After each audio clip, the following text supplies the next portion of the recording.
मैं past paper पे जाने से पहले एक बार फिर से रिव्यू कर लूंगा और कल के नोट्स को भी डिस्कस कर लूंगा जो आपको हैंड आउट की सूरत में दिए थे बेटे। Now you should be looking at the board now. अपने नोट्स निकाल लीजिए प्लीज।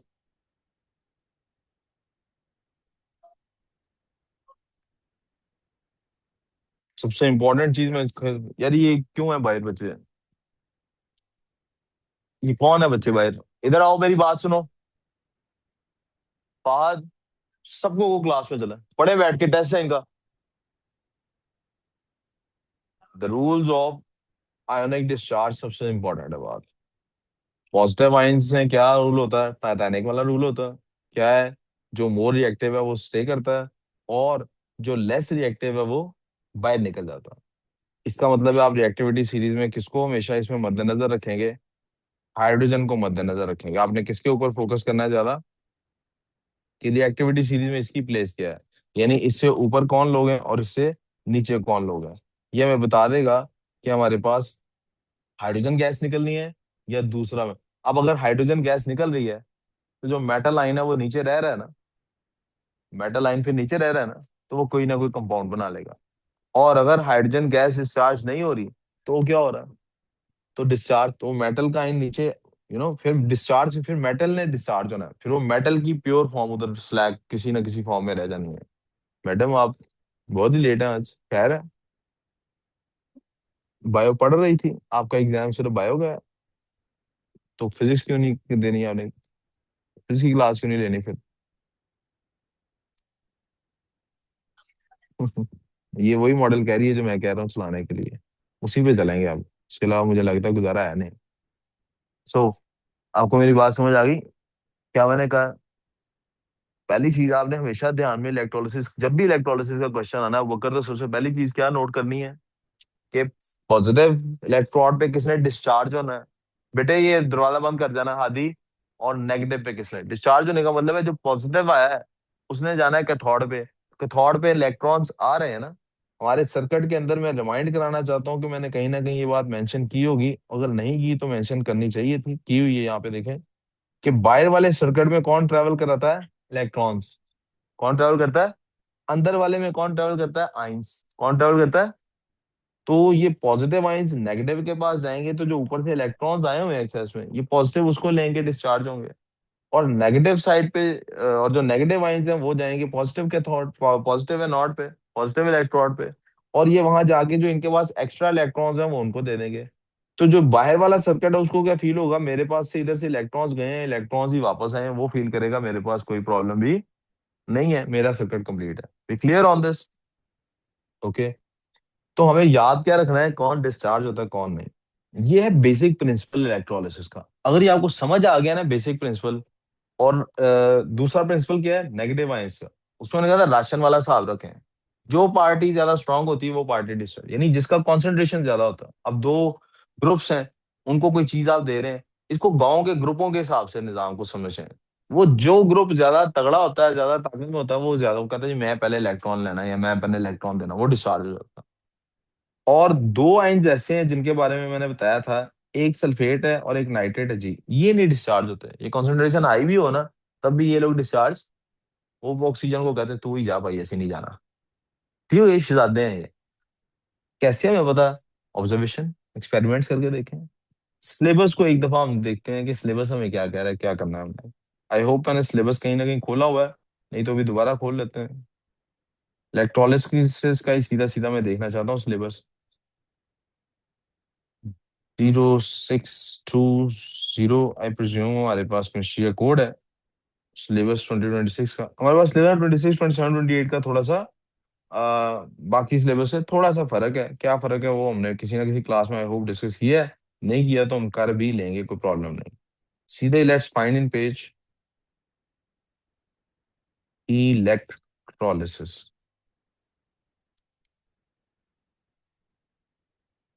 आपको क्या पता होना चाहिए? डिफाइन करना आना चाहिए इलेक्ट्रोलिसिस को।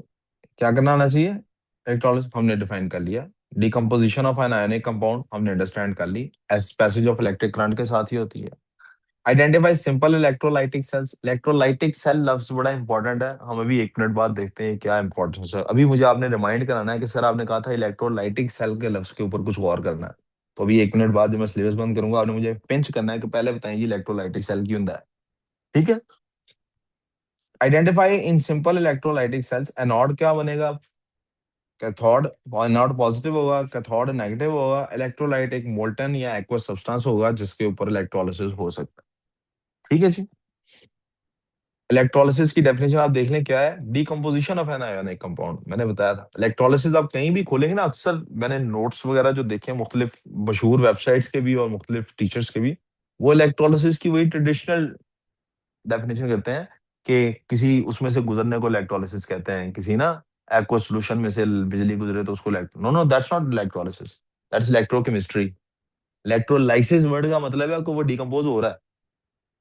अब मेरी बात समझ आ रही, there's a difference in these two things। इसलिए उसने सेवा ने कहा वो पता ना डीकम्पोजिशन ऑफ आयोनिक कंपाउंड होती है व्हेन मोल्टन और in aqua solution by the path, क्यों होती है, बिकॉज ऑफ इलेक्ट्रोकेमिस्ट्री, तो उसमें से इलेक्ट्रॉन चार्ज पास ऑन कर रहा है। बहुत इंपॉर्टेंट, मुझे पता नहीं, मुझे बल्कि ये बात बड़ी हैरत हुई कल मैंने पढ़ाने के बाद 2 4 और नोट्स लोगों के देखे ना जब, तो मुझे बड़ी हैरत हुई कि ये क्यों उन्होंने वही ट्रेडिशन, और फिर सिलेबस पे भी उसने स्पेसिफिकली कहा है कि बच्चों को इसकी डेफिनेशन का पता होना चाहिए। डिस्क्राइब, अच्छा ये मैं पॉइंट 2 के बाद आगे सीक्वेंस में ही चलता हूँ जरा। फिर कहता है आइडेंटिफाई द प्रोडक्ट फॉर्म, ये बेटा वो चीज आ गई जिस ये ए बी सी हमारे पास आ गए, इसने कहा ये तीन आपको लाजमी इलेक्ट्रोलिसिस इन तीनों का आता होना चाहिए। आपको लेड ब्रोमाइड मोल्टन का आता होना चाहिए, not aqueous, molten lead bromide का आता होना चाहिए। और पता होना चाहिए मोल्टन है तो इसमें एच पॉजिटिव और ओ एच नेगेटिव तो है ही नहीं। तो वो जो कंपटीशन है कि किसने डिस्चार्ज होना, कंपटीशन ही नहीं है, वो कंपटीशन इसमें खत्म हो गया। Concentrated aqua sodium chloride brine, इसमें वो कंपटीशन है। इसका मैंने हल्का सा तस्करा कल भी कर दिया था, नोट्स में भी लिखा हुआ है, दोबारा भी रिव्यू करा देता हूँ। और तीसरा डाइल्यूट सल्फ्यूरिक एसिड।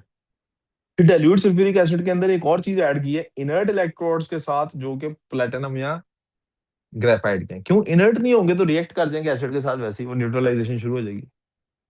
राइट। तो हमें न्यूट्रलाइजेशन नहीं करनी है। आपको हमने पढ़ा ना एसिड बेसिस में रिडॉक्स रिएक्शन में पढ़ा है ना, कि जब भी मेटल जो होता है वो डालते हैं एसिड में तो वो रिएक्शन होता है कोई न्यूट्रलाइजेशन का है? फिर स्टेट दैट मेटल्स और hydrogen are formed at cathode और एनोड, ये वही प्रिंसिपल जो मैंने अभी आपको बताया कि वो फॉर्म होते हैं। Predict and identify products at each electrode, आपको प्रिडिक्ट करना आना चाहिए कैसे, रिएक्टिविटी बेसिस पे। फिर state the metal objects are, अब आगे इलेक्ट्रोप्लेटेड। अब ये जो दो प्रिंसिपल्स हैं इनकी बेसिस पे क्या क्या हो सकता है, कल मैंने बताया था क्या क्या हो सकता है। प्यूरिफिकेशन हो सकती है, इलेक्ट्रोप्लेटिंग हो सकती है, प्यूरिफिकेशन हो सकती है और इलेक्ट्रोप्लेटिंग। अगर उन दो प्रिंसिपल्स को जेन में रखेंगे दोनों काम हो सकते हैं। और लिखा हुआ है जनाब डिस्क्राइब हाउ मेटल्स आर, आपको इलेक्ट्रोप्लेटिंग का एक मेथड भी बताना है, तो लेट्स देखते हैं अभी कि क्या मेथड है इलेक्ट्रोप्लेटिंग का, कैसे हो सकती है। फिर कहता है जी describe the transfer of charge during electrolysis. इसमें आपको क्या पता होना चाहिए कि बाहर जो है वो इलेक्ट्रॉन्स ट्रेवल करते हैं और अंदर आइंस चार्जर होते हैं, चार्ज कैरियर होते हैं। The movement of ions in the electrolyte, loss और gain of electrons at electrodes. ठीक है ना, identify the products formed at the electrodes and describe the observations made during the electrolysis. अब ये चौथा आ गया, पहले तीन पढ़े थे, पहले तीन का कहा था उसने, किसका, लेड ब्रोमाइड मोल्टन का। उसने कहा था ब्राइन का आपको आता होना चाहिए इलेक्ट्रोलिसिस, उसने कहा था आपको H2SO4 का होना चाहिए। एक चौथा आ गया जिसमें उसने कहा electrolysis of aqueous copper sulphate. क्यों, क्योंकि इसके अंदर एक स्पेशलिटी है, एक तो इसको इनर्ट इलेक्ट्रोड्स के साथ करते हैं और दूसरा कॉपर इलेक्ट्रोड्स के साथ भी करते हैं। यानी ये वाला इलेक्ट्रोलिसिस दो तरह होता है, एक उन इलेक्ट्रोड्स के साथ जो रिएक्टिव, और एक उन इलेक्ट्रोड्स के साथ जो कॉपर के ही बने होते हैं। इसका भी डिफरेंस अभी हम देखते हैं क्या डिफरेंस आएगा दोनों में। Predict the identity of the products each electrode, वो आप इनर्ट वाला यूज करते हैं कॉपर सल्फेट में तो क्या होगा, और अगर आप यूज करते हैं कॉपर का इलेक्ट्रोड तो क्या होगा। और construct the ionic half equation, आपने एंड में आयोनिक हाफ इक्वेशन बनानी है। एक चीज और इसी के साथ रिलेटेड है, इसी इलेक्ट्रोकेमिस्ट्री के अंदर आती है, and that is hydrogen oxygen fuel sales. कहता है आपको पता होना चाहिए कि हाइड्रोजन और ऑक्सीजन फ्यूल सेल्स जो होते हैं ना, है ना, क्या करा रही है, मैं सिर्फ ये जानना चाहता हूँ। अच्छा, हाइड्रोजन और ऑक्सीजन फ्यूल सेल्स जो होते हैं ना, ये हाइड्रोजन और ऑक्सीजन को प्रोड्यूस करते हैं, इलेक्ट्रिसिटी प्रोड्यूस। दैट हाइड्रोजन और oxygen fuel cells uses hydrogen and oxygen to produce electricity. क्या करते हैं वो लोग, इलेक्ट्रिसिटी प्रोड्यूस कराते हैं उससे, with water as the only chemical product, और पानी इससे प्रोड्यूस होता है। इसका एडवांटेज और डिसएडवांटेज आपने बताना है। अब आ जाता हूँ वापस नोट्स पे।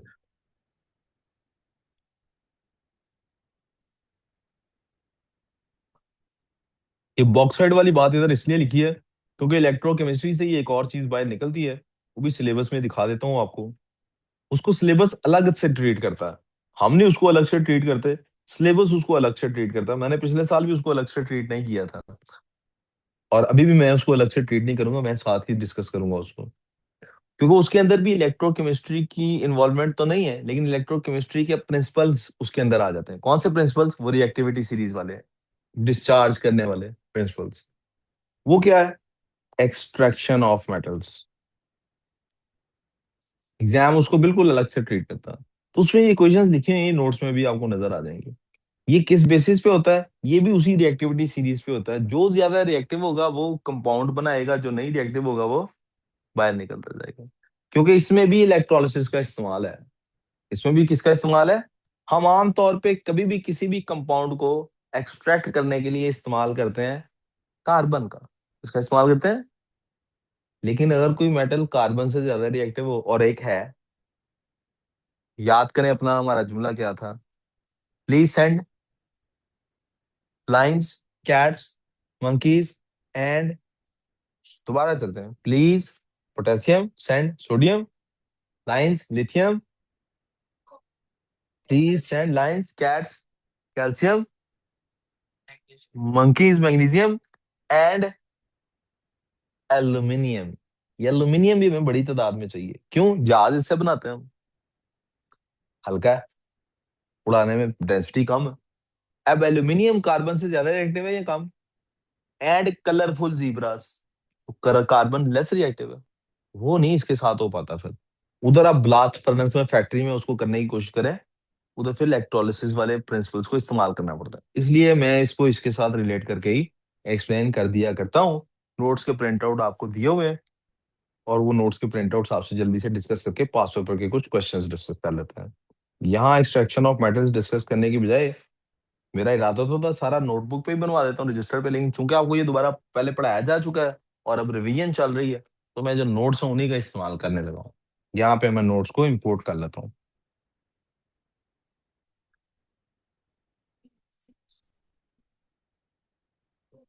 आपके पास सॉफ्ट कॉपी में नोट्स आ चुके हुए हैं, और सॉरी हार्ड कॉपी में नोट्स आ चुके हुए हैं। प्लीज आप उन नोट्स को देख लीजिए एक दफा। चलना भाई, क्या है।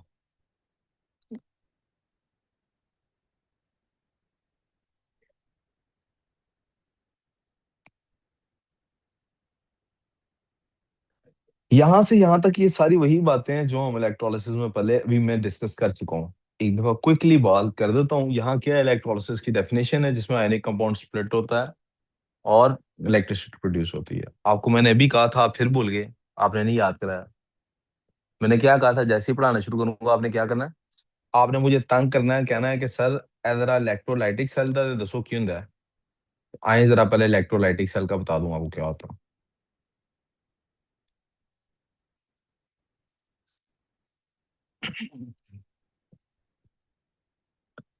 यार ये कुछ बच्चे जो हैं, मुझे लग रहा है वो थक गए हैं और उनका दिल नहीं लग रहा अब काम में। मैं बिल्कुल भी इस पे खफा नहीं हूँ। मैं चाहूंगा कि वो थोड़ी देर रेस्ट करना चाहते हैं, रेस्ट कर रहे हैं, बाहर जाना चाहते हैं बाहर चले जाएं, पढ़ना चाहते हैं तो पढ़ लें। मशवरा लेकिन यही दूंगा, भाई इसी मौके पर पढ़ने की कोशिश करनी होती, जबरदस्ती अपने आप को जगा के पढ़ना होता। Sir, this is an electrolytic cell. What is this? Electrolytic cell. इसको इलेक्ट्रोलाइटिक सेल कहते हैं। ये क्या करता है? अगर आप गौर करें तो इलेक्ट्रोलाइटिक सेल क्या कर रहा है? ये बाहर से कहीं से ले रहा है, यहां से कोई एनर्जी ले रहा है। फॉर द टाइम बीइंग इसको हम क्या कहते हैं कि ये जो एनर्जी है ये क्या आ रही है? इलेक्ट्रिकल एनर्जी आ रही है।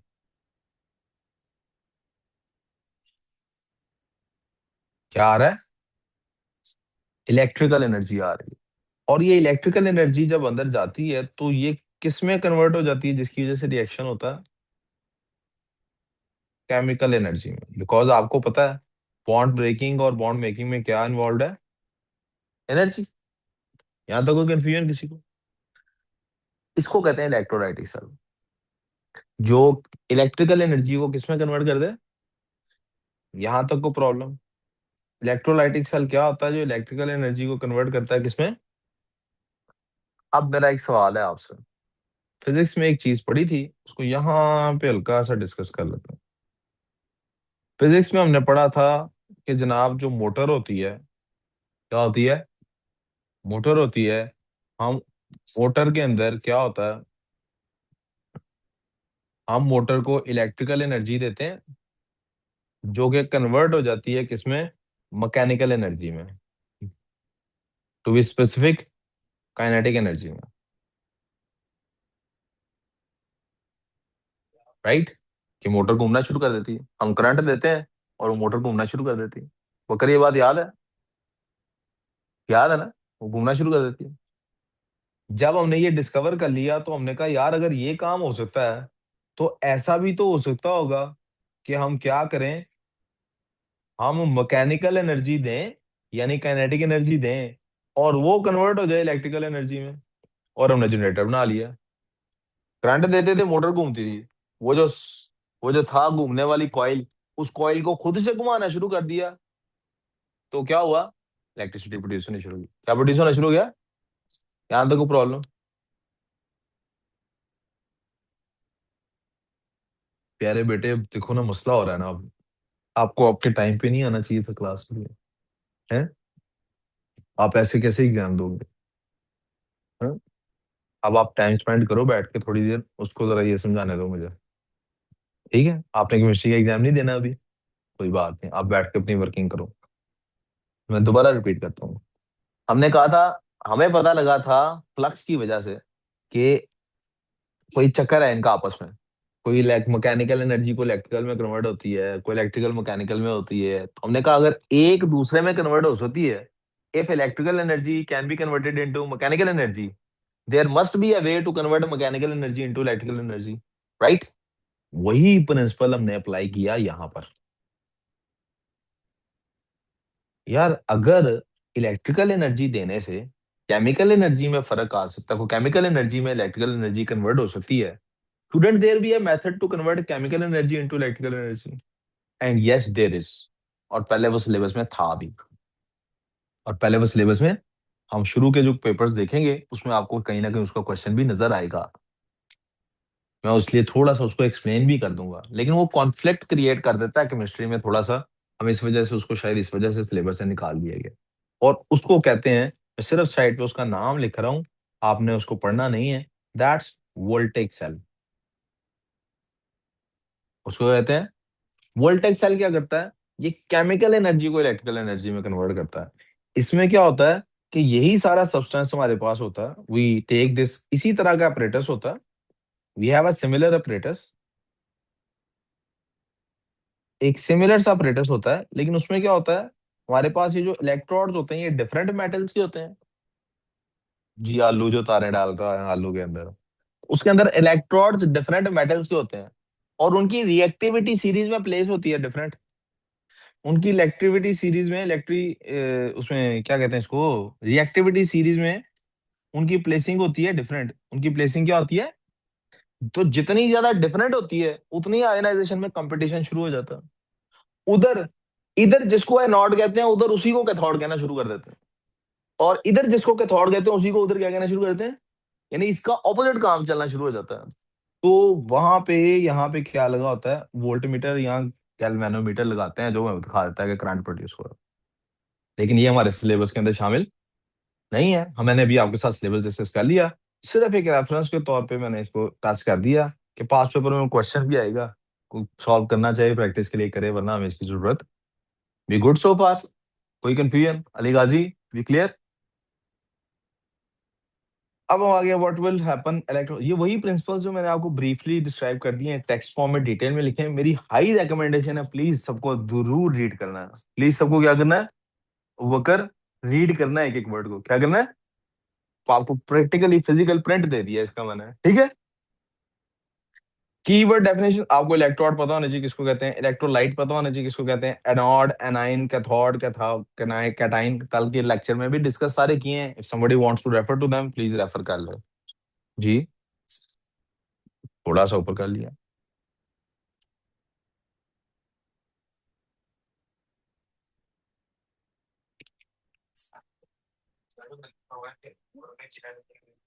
दोबारा बोलो।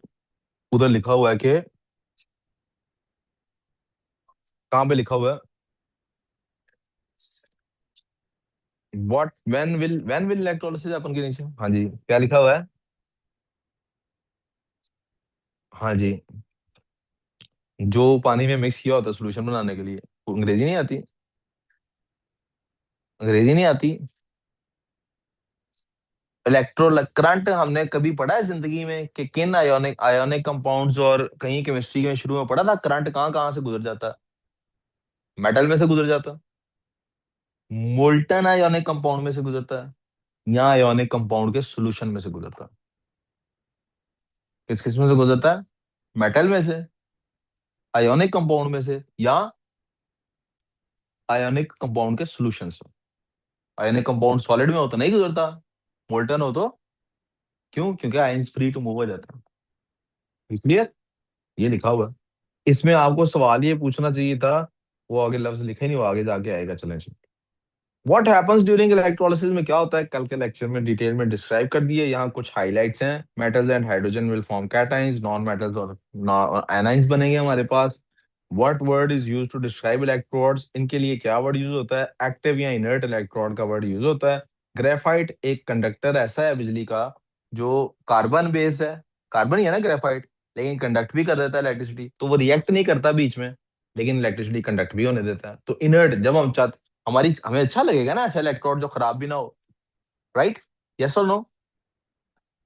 व्हाट इज यूज्ड टू, अच्छा ये हो गया। What are some examples of electrolysis, अब ये वो एग्जांपल्स आ गई जिनका भी हमने सिलेबस में देखा, हमारे पास होनी चाहिए जी बेटा।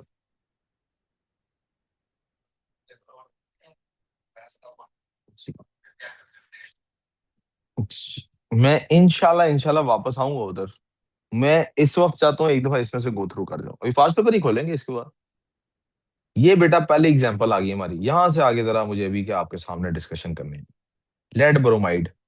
अब ये सारी चीजें रिवीजन की है, यानी काइंड ऑफ लाइक प्रैक्टिस। इसका क्या प्रैक्टिस की जा सकती है? इस तरह एक्सपेरिमेंट होता ही देखा जा सकता है, और कोई हल नहीं इसका। और होता देख के आपको इसकी बिल्कुल भी समझ नहीं आती। होता देख के इसकी आपको, एक्चुअल एक्सपेरिमेंट होता देख के आपको समझ नहीं आएगी। क्यों? You are not familiar with their colours. आपको पता ही नहीं है लेड ब्रोमाइड का होता किस तरह का है दिखने में, और जब लेड किस तरह का होता है कलर में, ब्रोमीन किस तरह की होती है कलर में। तो आप मेरी बात समझ पा रहे हैं? ओके। तो मैं इसकी लेकिन फिर भी आपको डायग्राम दिखा दूंगा। मैंने कुछ फोन में diagrams, if I am not wrong, की थी डाउनलोड। आई होप मेरे पास अभी भी होंगी, और मैं आपको नहीं तो अभी सामने नेट से एक्चुअल एक्सपेरिमेंट की निकाल के दिखा दूंगा। Let me just have quick look के मेरे फोन में मेरे पास वो डायग्राम्स पड़ी हैं कि नहीं। ये जनाब डायग्राम आ गई। Let me copy that image and send it to my self.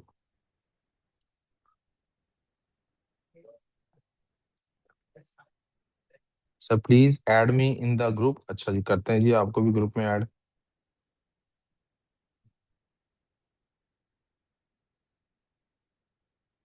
Have a look at this diagram. Ma'am ये इरा का कोई नंबर है, एक और नया आया हुआ ना? कर दिया ऐड, ओके। आप प्लीज देखिएगा। ये लेड ब्रोमाइड का एक्चुअली सोल्यूशन होता है, कैसा नजर आता है आपको? एक्सपेरिमेंट होता है जब, तो कैसा नजर आता है? This is how it looks like. ये लें जी, ये हो रहा है लेड ब्रोमाइड के ऊपर इलेक्ट्रोलिसिस हो रहा है। ऊपर वाला पार्ट फिजिक्स वाला है, मैंने आपको बताया था। इलेक्ट्रोड से पीछे वाला जो हिस्सा है, लिक्विड से बाहर वाला हिस्सा, कहाँ डिस्कस होने वाला है? फिजिक्स में, वो हमने सर्किट्स बहुत पढ़ लिए। नीचे बेटा, ये मैं अभी, एक आप जुमला साथ साथ नहीं, मेरा ख्याल मुझे सुनते नहीं आप सही तरह से। मैंने कहा इसके ऊपर वाला जो हिस्सा है वो फिजिक्स का है, फिजिक्स में डिस्कस होने वाला है। इसलिए इधर डायग्राम में भी आपको वो देखें फेड होती नजर आ रही डायग्राम, इसलिए वो हम इसमें पढ़ते। हमें तो ये अंदर वाली चीज पढ़नी है, सिलेबस में हमारे ये अंदर वाला हिसाब। अब आप मुझे बताएं इधर मैं आपको कैसे दिखाऊं इलेक्ट्रॉन किधर मूव कर रहे हैं, प्रोटॉन। तो नहीं ना दिखा सकता। तो हम लोग एग्जाम में, आप भी एग्जामिनर को नहीं दिखा सकते, तो हम इसलिए क्या करते होते हैं, हम इनके लिए ये वाली डायग्राम्स बनाते होते हैं। ठीक हो गया? जरा लेड ब्रोमाइड का देखें क्या बनेगा। ड्यूरिंग द इलेक्ट्रोलिसिस और लेड ब्रोमाइड, याद रखना है मोल्टन लेड ब्रोमाइड की बात हो रही है, so there is no competition. वो प्रिंसिपल बार बार रिपीट करा रहा हूं, प्रिंसिपल जेन में बैठ गया तो सारी चीजें जेन में बैठ गई। During lead bromide sample of lead bromide will be melted, पहले उसको मेल्ट करेंगे। कैसे मेल्ट करना है बाढ़ में जाए, हमारे कोर्स का हिस्सा नहीं है, हमें जरूरत नहीं सोचेंगे। बीकर में डाल देंगे, आयंस आर मोबाइल, फ्री हो गए मूव करने के लिए। अब क्या करेंगे, दो ग्रेफाइट रॉड्स हमने डाल दिए। कौन से रॉड्स डाल दिए? अब which will be connected to a power pack, कोई पावर बैंक आया जिसको दे रहा है, बिजली दे रहा है। सिंपल इलेक्ट्रोलाइटिक सेल हमारे पास बन गया। जब पावर को टर्न ऑन किया, बिजली उसमें से गुजरी, आपको पता ना फिर क्या होगा, चार्ज कैरियर्स मूव करेंगे, मूव अराउंड करेंगे। लेड आइंस किधर जाएंगे? वो इलेक्ट्रॉन्स को, lead ions will gain electrons to become lead atoms. कहाँ पे? क्योंकि वो पॉजिटिव आइंस हैं। लेड आइंस कौन से हैं? तो वो जाएंगे कैथोड पे। किधर जाएंगे? वहां से इलेक्ट्रॉन्स गेन करेंगे। Lead to positive. ये आपको इधर से लेड ब्रोमाइड के फॉर्मूला से पता लग, यहां से पता लग जाना। PbBr2 कल हमने लिखा भी था, यहाँ पे नहीं लिखा हुआ, मैं लिख देता हूँ दोबारा। It is PbBr2।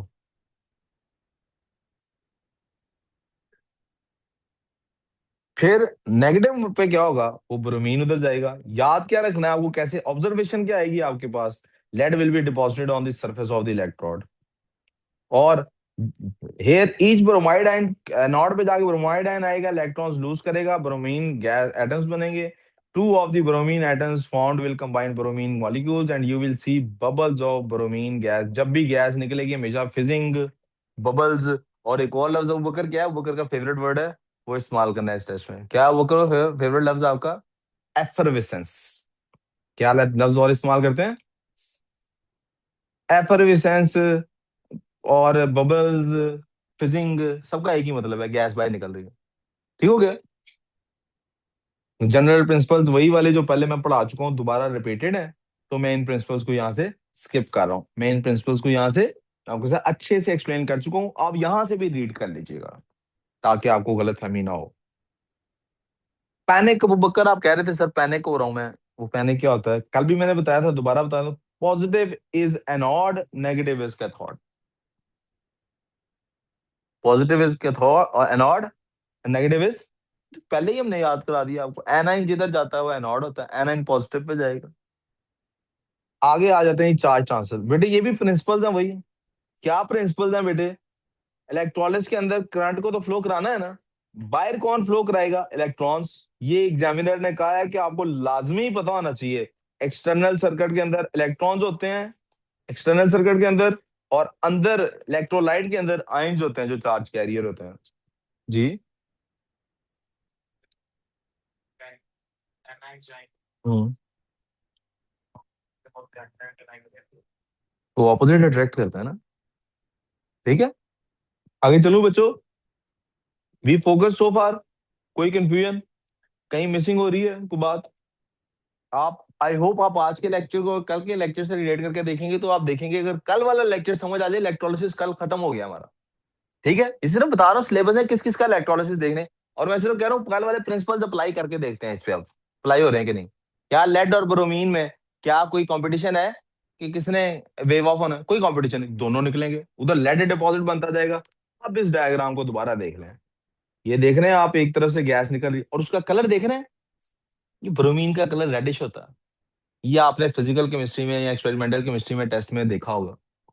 और आप देख रहे हैं यहाँ पे, ये इफ यू कैन सी, यहाँ पे ये जो थोड़ी सी थिक थिक सी लेयर सी बनती जा रही है, लेड जमा हो रही है इसके अंदर। तो ऑनलाइन वाले बच्चों को समझ आ रहा है? Yes sir. अब आ जाते हैं मोल्टन कंपाउंड्स। ये बहुत इंपॉर्टेंट वर्ड है, binary ionic compound. Binary ionic compound का क्या मतलब है? एक ऐसा कंपाउंड जिसमें से दो आइंस निकलने हैं। कितने आइंस निकलने हैं? अच्छा सर, जब आप लेते हैं H2SO4, इसमें से कितने आइंस निकलते हैं? एक H पॉजिटिव निकलता है। यार आपकी तवज्जो इधर नहीं है मत। H पॉजिटिव निकलता है, सल्फेट आयन निकलता है। ये कितने आयन्स निकले इसमें से? क्या ये बाइनरी है? This is not binary. This is not binary. क्यों? क्योंकि ये दो आयन्स नहीं निकले, दो एलिमेंटल आयन्स नहीं निकले, एक रेडिकल लाइन निकला है। इन दिस सेंस के एक पॉजिटिव एक नेगेटिव निकला, आप कह सकते हैं दो निकला है, but no, we are not talking about एक पॉजिटिव और एक negative. We are talking about कैसे, कौन से, हम बाइनरी कंपाउंड्स की बात कर रहे हैं। आयोनिक कंपाउंड्स के चैप्टर में आपको बताया था बाइनरी कंपाउंड्स कौन से होते हैं, जिनमें सिर्फ दो एलिमेंट्स इस्तेमाल होते हैं। कि ये जब आयोनाइज होगा तो वो होगा बाइनरी कंपाउंड। समझ आ गई बात? So we are not talking about these, we are talking about these. हमने बाइनरी कंपाउंड हमारे पास दिए ही उसने, ब्राइन का इलेक्ट्रोलिसिस ऑफ लेड ब्रोमाइड, तो हमने एग्जांपल पढ़ ली। मेथड उसका हमारे पास वही वाले का दोबारा लिखा हुआ है। लेड ब्रोमाइड को बीकर में डालें, दो ग्रेफाइट रॉड्स डालें। आप वही पीछे जो एक्सपेरिमेंट था उसी को एक्सप्लेन है, साथ डायग्राम बनी हुई है। हर ब्रोमीन आयन उधर जाके लेता रहेगा, इलेक्ट्रॉन लूज करता रहेगा ब्रोमाइड आयन, और जो लेड आयन है वो आके इलेक्ट्रॉन एक्सेप्ट करता रहेगा न्यूट्रलाइज होने के लिए। अच्छा जी, ग्रे लेड मेटल आपको नजर आएगा एक तरफ, और यहाँ पर शायद टेस्ट में लिखा होगा, ब्रोमीन का भी कलर भी शायद यहाँ मेंशन किया हो। Bromide ions move to the positive anode which loses electron and form bromine molecule. This bubbling at the anode is as brown. Brown सी आपको ये रेडिश ब्राउन आपको कलर नजर आएगा। यहाँ पे ये कलर भी लिखा हुआ, दैट द ओनली डिफरेंस ऊपर और नीचे में। एक एग्जांपल के तौर पे सवाल है, कहता है जी अगर आपने मोल्टन लिया हुआ है, मोल्टन पोटेशियम क्लोराइड, तो कौन कौन सी चीज निकलेगी? भाई दो ही चीजें निकल सकती हैं, पोटेशियम और क्लोरीन। पोटेशियम सॉलिड फॉर्म में, क्लोरीन इलेक्ट्रोड्स को इनर्ट होना चाहिए इसके लिए। कौन कौन सा इलेक्ट्रोड है? सिलेबस ने ये दोनों मेंशन किए, हम भी यही दोनों मेंशन करेंगे। क्योंकि एक पास पेपर में सवाल भी था जी कि अगर मैंने वो बच्चे ने एक्सपेरिमेंट किया ग्रेफाइट के यूज करके इलेक्ट्रोड्स, और सवाल में क्या लिखा हुआ था और किस मेटल के वो यूज कर सकता था, तो जवाब क्या होना था? ब्राइन आ गया जी। ब्राइन कंसंट्रेटेड सॉल्यूशन होता है, मैंने आपको कल बता दिया था। ब्राइन के अंदर क्या होगा, प्लीज मैंने आपको बताया है। NaCl में से आप रिएक्टिविटी सीरीज में बताएं कौन ज्यादा रिएक्टिव है, हाइड्रोजन के सोडियम? सोडियम।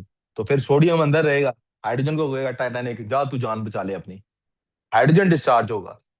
तो हमारे कैथोड के ऊपर जो बबलिंग होगी वो किसकी होगी? बबलिंग से पता लगेगा हाइड्रोजन बाहर निकल रही है। ब्राइन है, आयंस नेगेटिव कौन कौन से मौजूद हैं? क्लोराइड आयन मौजूद है और हाइड्रोक्साइड आयन मौजूद है, दो ही नेगेटिव आयंस मौजूद हैं। ब्राइन है, कंसंट्रेटेड है, ज्यादा कौन है, क्लोराइड आयन के हाइड्रोक्साइड? क्लोराइड ज्यादा है, क्लोराइड। तो जो एनोड है उस पे ऑक्सीजन नहीं निकलेगी, कौन निकलेगा? क्लोरीन। क्योंकि यहाँ पे ताकत जिसके हाथ में लाठी उसके हाथ में जो ज्यादा है वो प्रिया वो क्या करते हैं उसको? सर, ट्रायम्फ करेंगे। जी।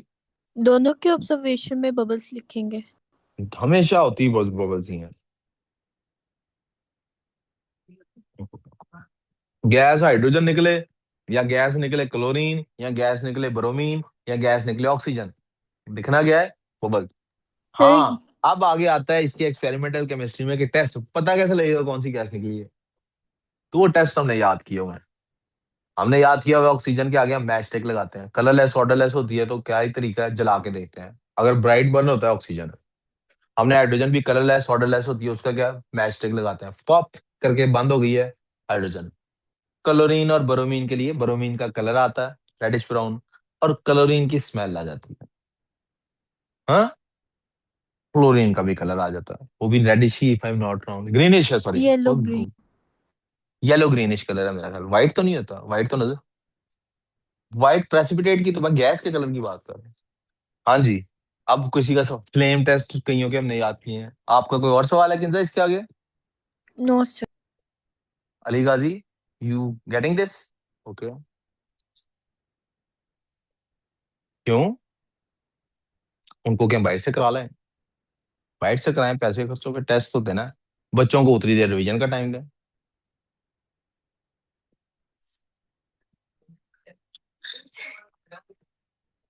वही चांद, वो तो प्रेजेंट हुआ हुआ पहले से।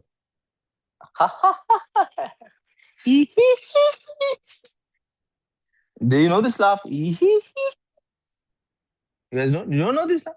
Haven't seen the Big Bang Theory? You guys have not seen the Big Bang Theory? एक बच्चे मिसिंग है, कौन? हादिया का है? ओके। नहीं, वो उसका बात सुने ना, फिजिक्स और केमिस्ट्री का टेस्ट रात को हो जाएगा, कल हो जाएगा, उसकी मुझे टेंशन नहीं है, मैं वो टाइम इनको पास पेपर सॉल्व कराने में लगा दूंगा। जिसकी टेंशन है वो कौन है? साम्यात, इनको नहीं छोड़ सकता मैं।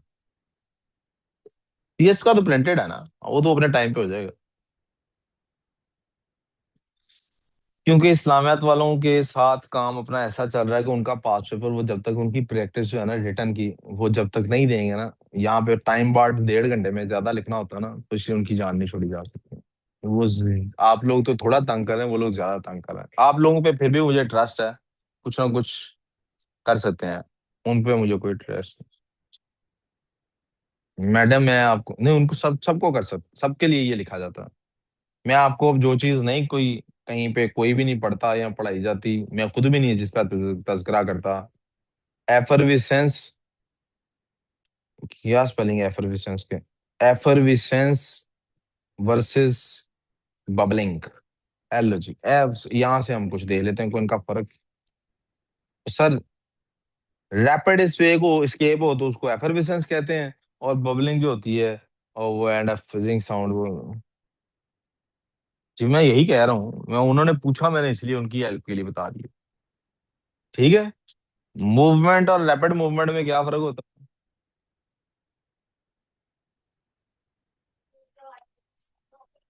दूसरा, दूसरा में कहा गया था डाइल्यूट सल्फ्यूरिक एसिड का, आपको पता होना चाहिए। अब आ गया कंपटीशन। सल्फेट मैंने आपको भी सिखा दिया, सल्फेट और नाइट्रेट होता है तो वो डिस्चार्ज। तो फिर क्वेश्चन हाँ ऐसे कर लें, चला। ठीक है। हदीस की इंग्लिश ट्रांसलेशन लिखता है।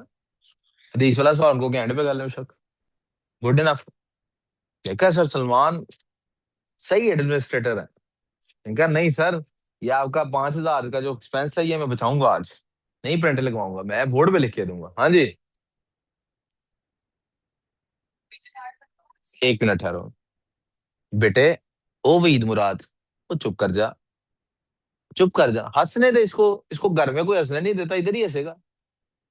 घर में ये जरा सा हंसता है, छितर परेड शुरू हो जाती है इसकी। तो इधर तो इसको हंसने दे। इसके अब्बू जब इसको यहाँ पे छोड़ते हैं तो इसको ये तो नहीं कहते अल्लाह हाफिज फी मान अल्लाह, कहते हैं जा सिमरन जी ले अपनी जिंदगी। 1 मिनट, अब मुझे उधर सवाल सुनना है। जी मैडम, अब आप अपना सवाल।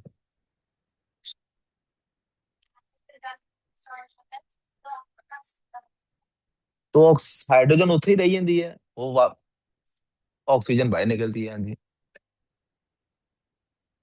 नीचे और ऑक्सीजन ना, एक हाइड्रोजन बच गया ना, एक ओ एच और आएगा, दो ओ एच आएंगे इकट्ठे, ये साथ साथ जाएंगे। जाके ना सहेलियां बनेंगी, ये कहेंगे आओ हम लोग अपने इलेक्ट्रॉन्स लूज करते हैं, ये जब उसके पास जाएंगे। हाँ जी, तो एक उधर इलेक्ट्रॉन लूज करके ऑक्सीजन बन के बाहर निकल जाएगा। हाइड्रोजन वो देखता रह जाएगा, ये मुझे छोड़ के चला गया। आज इसको बाहर पता लगा उसके पास ज्यादा पैसा है तो इसने मुझे छोड़ दिया। तो वो पेक और वहां पे पेयर हाइड्रोक्साइड आयन का होगा, क्योंकि टेंशन ना ले भाई, हम है ना तुम्हारे साथ, वो H2O बना लेंगे। वो जो ऑक्सीजन उधर था वो तो O2 बना ही देगा, तो ये दो, तो इसका मतलब ये 4 हाइड्रोक्साइड आयन इकट्ठे जाते हैं। सारी बात। नहीं सर। ठीक। वहीद मुराद कौन है? यार आज आपको वहीद मुराद भी दिखाई देता हूँ। वहीद दिखाया था। ये अब मुझे बताएं वहीद मुराद है कि नहीं फिलहाल। आप उसको देखें एक दफा बाल उसके, और अब इसके बाल देखें। स्विगी क्या क्या है? मुझे सर वहीद मुराद कहते हैं। उसको बता था वहीद मुराद कौन है? देखा, दिस इज वहीद मुराद। ये he was the Shahrukh Khan of his time in Pakistan. जैसा क्रेज अभी शाहरुख खान का है ना इंडिया में, इसका ऐसा क्रेज था पाकिस्तान में इन 60s 70s 80s, जो भी इसका टाइम। 38 में पैदा हुआ था, यानी इसको chocolate hero something like that कुछ कहते भी थे। आप देख लें तो इसके ज्यादातर आप हेयर स्टाइल देखें, यू विल सी। बलाज को मोटरसाइकिल पे ट्रेवल कराएं या मेहरान का शीशा जिस दिन खुला हुआ हो, इसके बाल इस तरह के होते हैं। राइट। ये बलाज हमारा व्हाइट चॉकलेट है। चलो जी, अब वापस आए थे काम पे। अच्छा चलो छोड़ो। बलाज की आप लोगों को आईडी दिखाओ इंस्टाग्राम की। यार। हाँ जी, दिखाऊं आके? बलाज दिखा दूं यार? बलाज के नहीं, मुझे बलाज से नहीं पूछना चाहिए, मुझे पूछना चाहिए अहमद से। अहमद दिखा दो। अहमद दिखाए। अल्लाह करे मुझे मिल जाए सर्च में। यार ये कितना रिस्क होता है, मैं आपके सामने जो सर्च खोलता हूँ कुछ भी खोल सकता है। अच्छा। हाँ ना। बलाज नाम क्या रखा हुआ, नलायक, पक्का नलायक। O4 का नालायक। O4। हाँ, अंडरस्कोर डाली है, क्योंकि स्पेस स्पेस है कुछ का नहीं। अच्छा, निकल आ गई थी। O4, ओ निकला है। पहली आईडी थी ये बलाज, आपको यहाँ से निकल रहा है O4 का नालायक बलाज, राइट। अब देखें जरा, बायो नजर आ रही है लोगों को? नहीं नजर आ रही है ना? बस कैसी याद दोस्ती। अब लोग समझेंगे ये रेसिस्ट जोक है, जो देखेगा वो क्या समझेगा ये, लेकिन ये रेसिस्ट जोक नहीं है। ये वो वाले काले की बात नहीं कर रहा। अब काम पे आते हैं। दूसरा हमारे पास था H2SO4। वापस आ जाएंगे, दूसरा कौन सा था? H2SO4। हमने क्या कहा था, सल्फेट ने तो होना नहीं, तो कैथोड पे तो क्या ही होगा, कैथोड पे तो ऑक्सीजन ही जाएगी। कैथोड पे कौन जाएगी, सॉरी एनोड पे तो, एनोड पे तो एक ही जाना है, कौन? ऑक्सीजन। आप आ जाते हैं कॉपर और हाइड्रोजन के दरमियान, कॉपर सल्फेट है ना, सॉरी H2SO4 है। H2SO4 का पढ़ रहे हैं जी, H2SO4 का पढ़ रहे हैं। नहीं नहीं, डाइल्यूट डाइल्यूट ही है। डाइल्यूट सल्फ्यूरिक एसिड का मतलब पानी में कम है और पानी ज्यादा है, सल्फ्यूरिक एसिड कम डाला हुआ। मैं ये समझा रहा हूँ कि आपके पास प्रिंसिपल कौन सा आपको ध्यान में रखना है, कैथोड पे क्या प्रोड्यूस होना है और एनोड पे क्या प्रोड्यूस होना है। सल्फ्यूरिक एसिड है ना, सल्फेट आयन अंदर ही जाएगी, हाँ, ऑक्सीजन निकलेगी और हाइड्रोजन निकलेगी। अब ऑक्सीजन और हाइड्रोजन निकलती जाएगी जब, तो जाहिर बात है फिर पीछे हाइड्रोजन सल्फेट कॉन्सेंट्रेट करता रहेगा। नहीं, आप सही, ट्राई टू अंडरस्टैंड जो मैं कहना चाह रहा हूँ। थॉट प्रोसेस में बिल्ड करना चाह रहा हूँ आपका, ताकि पेपर आप सॉल्व कर सकें। ठीक है, सिर्फ याद करने वाली चीज पे नहीं मैं जाना चाहता। ओके, आगे चलते हैं जी। प्रोडक्ट एट नेगेटिव इलेक्ट्रोड हमारे पास आ गए, प्रोडक्ट एट पॉजिटिव इलेक्ट्रोड आ गए। Determining what gas is produce, ये हमारा वो टेस्ट आ गया गैस का, कि ब्राइटर बर्निंग होगी या दूसरी बर्निंग होगी। आगे चलते हैं। इलेक्ट्रोलिसिस ऑफ एक्वस सॉल्यूशंस, कोई भी एक्वस सॉल्यूशन होगा आपके पास, ये आपके पास H2O प्रोड्यूस होने का अंदेशा है। These ions are also involved in the process and their chemistry must be considered. एक चीज जो आगे जाके शायद लिखी होगी, मेरे ज़हन में अभी बार बार आ रही है, बार बार आ रही है, मैं ये लिख रहा हूँ। लिखें जी। बेटे अब्दुल, अब अपना वकर, यार ऐसे नहीं करो, काम पे ध्यान 100% दो। लिखी हुई है कहीं पे आगे, मेरे ज़हन में अभी यही आ रही थी, मैं इसलिए बता देता हूँ। Oil rig. ऑयल रिग का क्या मतलब है, तो कह रही है बेची, आगे लिखी हुई, मैं इसलिए यहाँ पे लिख नहीं रहा। Oxidation is loss, reduction is gain. किसका? इलेक्ट्रॉन्स का। यानी अगर कोई इलेक्ट्रॉन लूज कर रहा है तो वो क्या हो रहा है? ऑक्सीडाइज हो रहा है। और अगर कोई गेन कर रहा है तो वो क्या हो रहा है? यहां तक समझ आ गई? अब सवाल पेपर में क्या आता है, जिसकी वजह से मुझे ये पिंच कर रहा था, वो पूछ लेते हैं कि रिडक्शन किस इलेक्ट्रोड पे होगी, या वो बता देते हैं किस इलेक्ट्रोड पे रिडक्शन हो रही है, और पूछ लेते हैं ये एनोड है कि कैथोड है। समझे इस बात को? तो हमेशा क्या हुआ, आपके पास हमेशा oxidation is loss, reduction is gain. अगर उसने रिडक्शन का पूछ लिया है तो यहां पे आपने इलेक्ट्रॉन गेन किया है। गेन कौन करने आता है? Positive ion. गेन कौन करने आता है? Positive ion. कहां जाके गेन करता है? कैथोड पे। पॉजिटिव आइन ने इलेक्ट्रॉन कैथोड से गेन करना है ना, हर बार यही है ना। Exactly exactly. सही हो गया भाई? नहीं सही हुआ बेटा, पॉजिटिव आइन ने नेगेटिव आइन पे जाना, नेगेटिव इलेक्ट्रोड पे नहीं जाना पॉजिटिव आइन ने। तो नेगेटिव इलेक्ट्रोड कैथोड होता है ना। नेगेटिव इलेक्ट्रोड पे नेगेटिव लाइट चार्जेस रिपेल नहीं करता है, ऑपोजिट अट्रैक्ट करता है ना। नेगेटिव इलेक्ट्रोड है, तो मैं भी यही कह रहा हूँ, नेगेटिव इलेक्ट्रोड है तो पॉजिटिव आइन जाएगा ना उधर। तो आप यही कह रहा हूँ, नेगेटिव इलेक्ट्रोड पे पॉजिटिव आइन जाएगा। नेगेटिव इलेक्ट्रोड के पास कौन जाएगा? क्योंकि वो अट्रैक्ट करते हैं ना ऑपोजिट एक दूसरे को। सर नेगेटिव इलेक्ट्रोड है तो अंदर वो पड़ा हुआ है जहां पे, वहां पे पॉजिटिव आइंस भी है नेगेटिव आइंस भी है, उसके पास पहुंच जाएगा। तो मैं भी यही नहीं कह रहा कि पॉजिटिव आइन जाएगा उसके पास, क्यों जाएगा? वो कहेगा भाई अल्लाह के नाम पे इलेक्ट्रॉन दे दे, मैं न्यूट्रल होना चाहता हूँ। अब कैथोड से आ रहा है, ना दिया तो फिर किसी और पे चोरी चुपकारी करेगा, किसी और से लेगा, फिर वो मोर रिएक्टिव लेस रिएक्टिव वाला चक्कर चल पड़ेगा। ठीक हो गया? समझ आ गई ये बात? और ये हमेशा कौन करेगा? या हाइड्रोजन करेगी या, अब याद रखें, रिड्यूस हमेशा कौन हो रही है इसमें? या हाइड्रोजन रिड्यूस हो रही है या मेटल। कौन रिड्यूस हो रहा है? या हाइड्रोजन रिड्यूस हो रही है या, और हमेशा ऑक्सीडाइज कौन हो रहा है? या ऑक्सीजन या नॉन मेटल कोई और। यहां तक समझ आ गई कि नहीं आई? 1 मिनट में ये बात क्लिक कर, एंड तक क्लिक कर लो। ये क्यों कह रहा हूं? क्योंकि कभी वो आपसे पूछेंगे रेडॉक्स रिएक्शन के मुताबिक आप बताएं एलिमेंट कौन सा ऑक्सीडाइज या रिड्यूस हो रहा है। ठीक हो गया? अब आप वो कर अपना सवाल पूछ लो। थोड़ी ऊंची बोलो यार। अगर नंगे पांव खड़े हो, हाँ। अर्थ, जमीन अर्थ, हाँ आप कनेक्टेड है, तो बिजली करंट पर आपको लगेगा। हाँ। क्या? जो मर्जी हो यार, आप तार पे जब हाथ लगाते हैं तो ये थोड़ी देखते हैं इलेक्ट्रॉन इधर को आ रहे थे कि जा रहे थे इधर से। ये तो नहीं देखते ना किधर से आ रहे हैं, मैं उधर मुंह करके तार को हाथ लगाऊंगा और इधर मुंह तार करके लगाऊंगा। आपको सवाल ये पूछना चाहिए कि मैं अगर ऐसा करता हूँ कि आलू के साथ इलेक्ट्रोड कनेक्ट करता हूँ, उनको एक इलेक्ट्रोलाइट में डालता हूँ, तो बिजली प्रोड्यूस हो रही होती है, मैं हाथ डालता हूँ, मुझे करंट क्यों नहीं फील होता? मैं आपको कहूंगा करंट आता है, बहुत कम होता है, आप फील नहीं कर पाते। जैसे आप चार्जर कनेक्ट करें अपने मोबाइल का,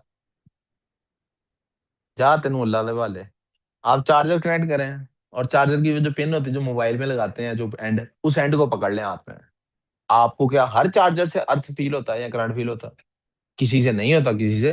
जो कम वाट का चार्जर होता है वो आ रहा होता है, वो भी आपको लग रहा होता है, बट ये इतना कम होता है कि आपको फीलिंग, जो ज्यादा वाला होता है वो आपको अर्थ फील होता है। जी। हाँ? कौन सी बैटरी की बात हो रही? बेटे जब तक वो भी, पुत्र जितों तक सर्किट नहीं कंप्लीट होएगा, आप एक टर्मिनल को हाथ लगाए, ये जो बाहर तारे नहीं गुजर रही, आपने दोनों के साथ खड़े हो गए थे, गाड़ी स्टार्ट थी उस टाइम पे, बंद गाड़ी में नहीं, तो करंट बहुत माइनर होगा, आपको इसलिए नहीं फील हुआ होगा, या जूता पहना होगा। They can they can be, जी नहीं होता, मैं कह रहा हूँ ये जो बाहर तार गुजर रही है बेटा, ये जो बाहर तार गुजर रही है इसको भी हाथ लगाए, कुछ नहीं होता। कुछ भी नहीं होता बेटा, परिंदे नहीं बैठे होते इस तार पे। सुभान अल्लाह। प्लास्टिक के बने होते हैं बेटा, जब तक सर्किट कंप्लीट नहीं होना, करंट, वहां पे एसी करंट चल रहा है। कहीं पे कैसा परिंदा हो जो एक हाथ से एक तार को पकड़े, दूसरे से दूसरे को पकड़ ले, उसको करंट लगेगा, मर जाएगा उसी टाइम पे। डोर से करंट कैसे लग जाता लोगों को? डोर आपको पता है, केमिकल डोर से, वो अगर एक ही तार को टच हुई, वो करंट नहीं लगता, वो दोनों को टच कर जाती ना, हवा में होती है ना बैटरी, दोनों को टच कर जाती, करंट लग जाता बंदे को, मर जाता बंदा। हाँ जी। हाँ, आते हैं करंट होता है, केमिकल की जो एक खास धाती तार होती है उसको धाती तार कहते हैं ना, मेटालिक उसमें एलिमेंट्स। हम फिजिक्स की तरफ अब जा रहे हैं, मैं अपने टॉपिक से बहुत बाहर निकल आया हूँ पहले ही, मैं और निकल सकता हूँ लेकिन मुझे फिलहाल जरा वापस इस टॉपिक को की तरफ आने दें। सर, जी बेटे। पास पेपर पास पास पेपर। पेपर आपकी आवाज यही पास पेपर तक आई है, आगे नहीं आई, शायद आप कहना चाह रही हैं पास पेपर के किसी क्वेश्चन को हवाला देना चाहती हैं, मैं इसको कंप्लीट करता हूँ तो पास पेपर खोल लेते हैं, कोई मसला नहीं। नहीं, मैं ये पूछ रही हूँ कि पास पेपर में एक क्वेश्चन था, उसमें उन्होंने पूछे थे 3 सब्सटेंसेस इलेक्ट्रोलिसिस से जो बने। एक तो कैथोड पे बन गया, एक एनोड पे बन गया, थर्ड सब्सटेंस कौन सा बनेगा? जो इलेक्ट्रोलाइट अंदर रह गया ये हमारे उसके अंदर होगा। आपने ब्राइन के अंदर, ब्राइन के अंदर देखें, सोडियम ने नीचे रह जाना है ना, हाइड्रोजन ने बाहर निकल जाना, सोडियम नीचे रह गया। यस यस और नो? सर। अब कॉन्सेंट्रेटेड है, क्लोरीन क्लोरीन बाहर निकलेगी, ओ एच इधर ही रह गए, अंदर ही रह गए। Yes sir. यस। तो सोडियम और ओ एच, वो पॉजिटिव है वो नेगेटिव है, अब इनकी आपस में नहीं रिश्तेदारी बननी। तो वो NaOH रह जाएगा। सोडियम हाइड्रोक्साइड है ये। आगे चलो जी। तो पॉजिटिव और नेगेटिव इलेक्ट्रोड्स के अंदर ये काम हो गया, हैलाइड आयंस के बारे में बात होगी इसके अंदर, नेगेटिव इलेक्ट्रोड, और ये अब आ गया हमारा वो रिएक्टिविटी सीरीज वाला कॉन्सेप्ट दोबारा। सर हम कहाँ से देंगे इसी करंट आप? हम बैटरी से कर रहे हैं ना अभी इलेक्ट्रोलिसिस, अभी इलेक्ट्रोलिसिस कहाँ से कर रहे हैं हम? डायरेक्ट करंट ही चल रहा है ना फिर। यहाँ से तो नहीं एसी दे सकता ना आप, ये भी हम डायरेक्ट करंट इस्तेमाल करते हैं, डिवाइसेस डायरेक्ट करंट वाली लगी होती है, कौन सी लगी होती है इस पे कौन सी डिवाइसेस लगी होती है? डीसी वाली लगी होती है। एस तो मॉड्यूलेटर लगा होता है ना, मैं फिर वापस वही बात करूंगा, हम फिर फिजिक्स की तरफ जा रहे हैं। अगर फिजिक्स का चैप्टर में यही टॉपिक पे आ जाएंगे तब हम ये डिस्कस करना शुरू कर देंगे, ये रह जाना है। I have no problem in discussing physics chemistry छोड़ के, लेकिन ये बात रह जानी है। ठीक। यार वो छुट्टी पे गया है। हाँ। क्या करूं? हाँ, क्या चाह रहे हो? छुट्टी पे गया बताया था, उसकी बीवी कह रही थी ईद आई है, मुझे ससुराल नहीं लेके गया। प्लेटिनम भी नहीं है, कार्बन लिखा हुआ है। ओह वाह, हाइड्रोजन लिखा हुआ है। कहाँ लिखा हुआ है? कोई और भी नहीं होंगे? कुछ ना कुछ, ये सारे मेटल्स की थोड़ी रिएक्टिविटी सीरीज है। जनरली एक हवाले के लिए दी हुई है कि यार ये रिएक्टिविटी सीरीज का इसमें इस्तेमाल करना है, 3 दफा ये बात आ गई, रिपीट होगी। अब भी आपको ये बात मैंने इसीलिए इस नोट्स से नहीं पढ़ाया डायरेक्ट कल, क्योंकि जो है बार बार एक चीज आके बंदा कंफ्यूज होने की बजाय I wanted to simplify things. Okay. अगला आ गया बेटे हमारे पास, कॉपर सल्फेट का फाइनली। एक है कॉपर सल्फेट का सोल्यूशन ग्रेफाइट इलेक्ट्रोड के साथ। इसके साथ, अब वो इनर्ट है, वो क्या है, वो रिएक्ट नहीं करेंगे। तो क्या होगा बेटे, कॉपर और हाइड्रोजन में से कौन ज्यादा रिएक्टिव है? Hydrogen copper. ज्यादा बेटे, कॉपर लेस रिएक्टिव है बेटे, कॉपर बहुत नीचे होता है, ये कॉपर, हाइड्रोजन ज्यादा रिएक्टिव। तो कौन, वो क्या कहेगा, कॉपर कहेगा तूने बहुत कुर्बानी दी, आज मैं तेरे लिए, मैं इधर रहता हूँ, तू जा, जा जी ले अपनी जिंदगी। हाइड्रोजन हमारा चला गया भाई बाहर। है, कौन ज्यादा रिएक्टिव है? हाइड्रोजन जा रहे हैं, हाइड्रोजन को जाना चाहिए ना भाई। सामने जाना होता है, किसमें जाना होता है? तो कॉपर कम है क्या हाइड्रोजन? कॉपर जाके हमारा क्या करेगा, कॉपर हमारा ऑक्सीडेशन रिडक्शन में से पूछ रहा हूँ, कॉपर जाके क्या करेगा, गेन कर रहा है। गेन कौन का होता है? तो इथे लफ्ज लिख लो, रिडक्शन हो जाएगी। बेटे जुमला याद कर लो ना दोबारा, please send lions cats monkeys and colourful zebras in to lovely hot countries से कॉपर। कंट्री के स्पेलिंग क्या होते हैं बुकर? अच्छा, कैट के क्या स्पेलिंग होते हैं? कैट के स्पेलिंग आते हैं, सुनाओ। तो सीए से कैल्शियम याद रख लो, और सी मैंने ऐसे याद, वाकई मेरे दिमाग में ऐसे याद है, मैंने यही मैपिंग बनाई हुई है कॉपर और कैट के लिए। समझ आ गई बात बुकर? ओके, इसको इरेज कर लूं, इस साइड को, लेफ्ट वाली को। भाई लेस रिएक्टिव ने क्या होना है, उन्हें कहना है यार जा रहे हैं, डिस्चार्ज हो गया। कैलस मैंने बोला आपको इसके लिए, क्योंकि पेपर में ज्यादातर इसकी रिडक्शन के बारे में सवाल आ जाता है। कॉपर रिड्यूस हो गया बेटे, तो कॉपर जब रिड्यूस होगा तो क्या होगा, मेटल फॉर्म आ गई, ये उस इलेक्ट्रोड के गिर्द इकट्ठा होना शुरू हो जाएगा। हाँ, कॉपर की डेंसिटी कम है या ज्यादा है? सोल्यूशन से कम है या ज्यादा है? ज्यादा है, तो कॉपर बैठना शुरू हो जाएगा। आप देखें क्या यहाँ से मैं कॉपर प्योरीफाई कर सकता हूँ कि नहीं कर सकता हूँ? समझ आ गई बात? सल्फेट आयन ने डिस्चार्ज होना नहीं, सल्फेट आयन ने डिस्चार्ज नहीं होना, तो हमारे पास OH में से ऑक्सीजन और वाटर प्रोड्यूस होते रहेंगे। क्या होता रहेगा, ऑक्सीजन और, जी बेटे,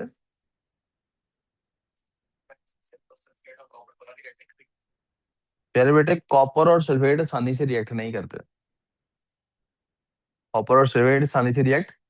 अब H पॉजिटिव आ गया ना, सल्फेट है, कॉपर और हाइड्रोजन की जो लड़ाई है, इसके अंदर कौन डिस्चार्ज होता जा रहा है? अब कॉपर आए, कॉपर रिएक्ट करता है सल्फर के साथ, या कॉपर 2 पॉजिटिव रिएक्ट करता है सल्फेट के साथ?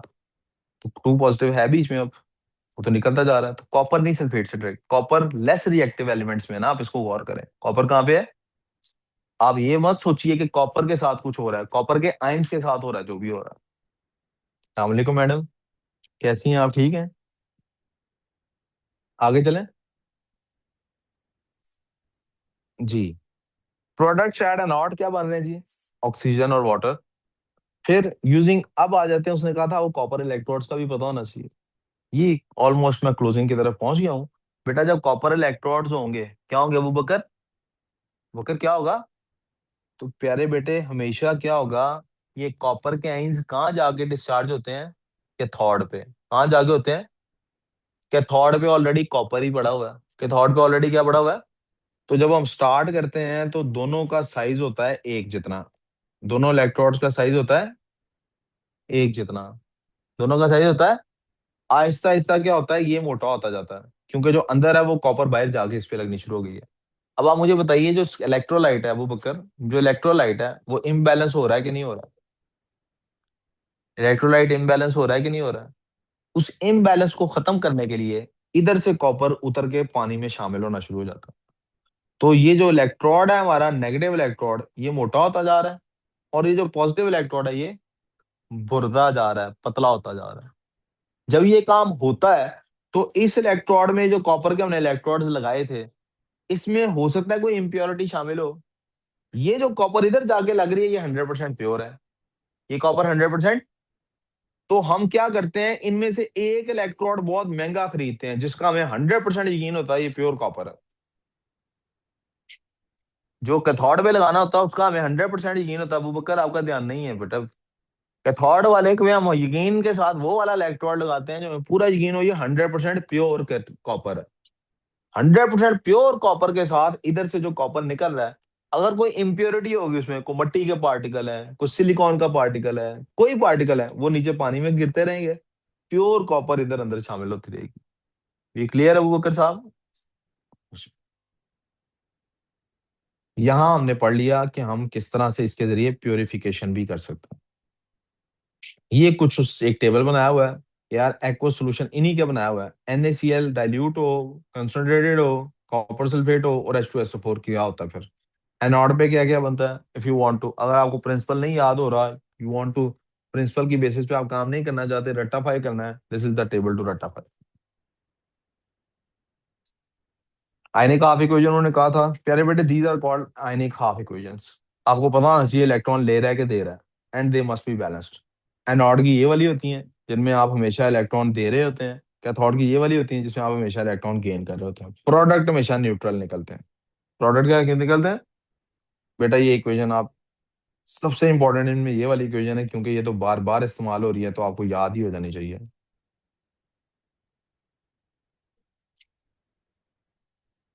गुड हो गया। आगे चलते हैं।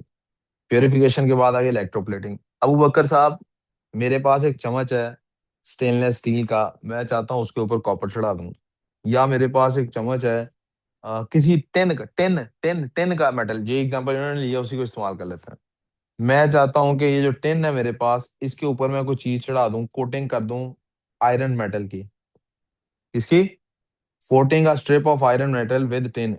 मैं टिन के साथ आयरन मेटल की कोटिंग कर दूं, फर्ज करें मैं ये चाहता हूँ, क्या करूंगा? आयरन के ऊपर कोटिंग करनी है टिन की। इसी करनी है। वो होते नहीं हमारे पास क्रोमियम प्लेटेड आयरन होता है हमारे पास। मुख्तलिफ किस्म के प्लेटेड आयरन आते हैं ना, आप बर्तन नहीं वो मिलते, आप जाते हैं बर्तन लेते हैं, नॉन स्टिक वगैरह होते हैं। क्रोमियम प्लेटेड होते हैं, गोल्ड प्लेटेड भी होते हैं, महंगे सिल्वर प्लेटेड भी होते हैं। जरा मुझे बताइए ये वाला जो इलेक्ट्रोलिसिस है, ये जो हमने भी पढ़ा जिसमें हमने देखा कि एनोड आहिस्ता आहिस्ता चढ़ता जाता है कैथोड के ऊपर, कवरिंग बनाता जाता है। क्या इस प्रिंसिपल को, इस अंडरस्टैंडिंग को इस्तेमाल करके हम ऐसा नहीं कर सकते किसी भी मेटल को इसके ऊपर चढ़ा दें? किसी भी मेटल, आपने सुना ना सोने का पानी चढ़ा हुआ है, लोग देखें, ये कोई ऐसा नहीं है हमारी मॉडर्न लैब्स में होता है, ये लाखों सालों से लोग करते आ रहे हैं। सोने का पानी किसी चांदी की चीज पे चढ़ा दिए, सुना है ना आपने ये? वो क्या आप क्या समझते हैं, वो इस तरह की कोटिंग होती है जैसे पेंट में कोई चीज डिप करके निकाल ली? वो ये वाली कोटिंग होती है जिसको अब मॉडर्न साइंस क्या कहती है, इलेक्ट्रोप्लेटिंग। इलेक्ट्रोप्लेटिंग क्यों कह रही, ऊपर कोटिंग चढ़ रही है, यूज क्या, इलेक्ट्रॉन्स के सहारा, वही इलेक्ट्रोलिसिस के जरिए से ये सारा काम हो रहा है। और ये किया कैसे जाता है, देखिए दिस, हम हमेशा क्या करते हैं, वी नीड टू अंडरस्टैंड कि उनकी रिएक्टिविटी सीरीज में डिफरेंस होना चाहिए। ये इसमें एक मेटल के सरफेस पे दूसरा मेटल चढ़ा जाता है, उसकी डेफिनेशन है। एनोड हमेशा उस प्योर मेटल का चढ़ाना है जिसकी आपने कोटिंग करनी है, you want to coat your object with, क्योंकि हमने पीछे क्या पढ़ा है, कैथोड के ऊपर कोटिंग होती है एनोड की। यहां लिख लें ये बात। ये क्या खुद ही कलर चेंज हो गया? Cathode is coated with anode. हमेशा एनोड कुर्बानी देता है और कैथोड के ऊपर जाता है। बेटे अबूबकर, आप बहुत ज्यादा थक गए हैं, जरा जोर लगाएं अपने दिमाग को, झंझोड़ें कि नहीं मैंने ये सीखना है अभी। कैथोड के ऊपर एनोड की कोटिंग आती है हमेशा। इसके ऊपर किसकी कोटिंग आती है?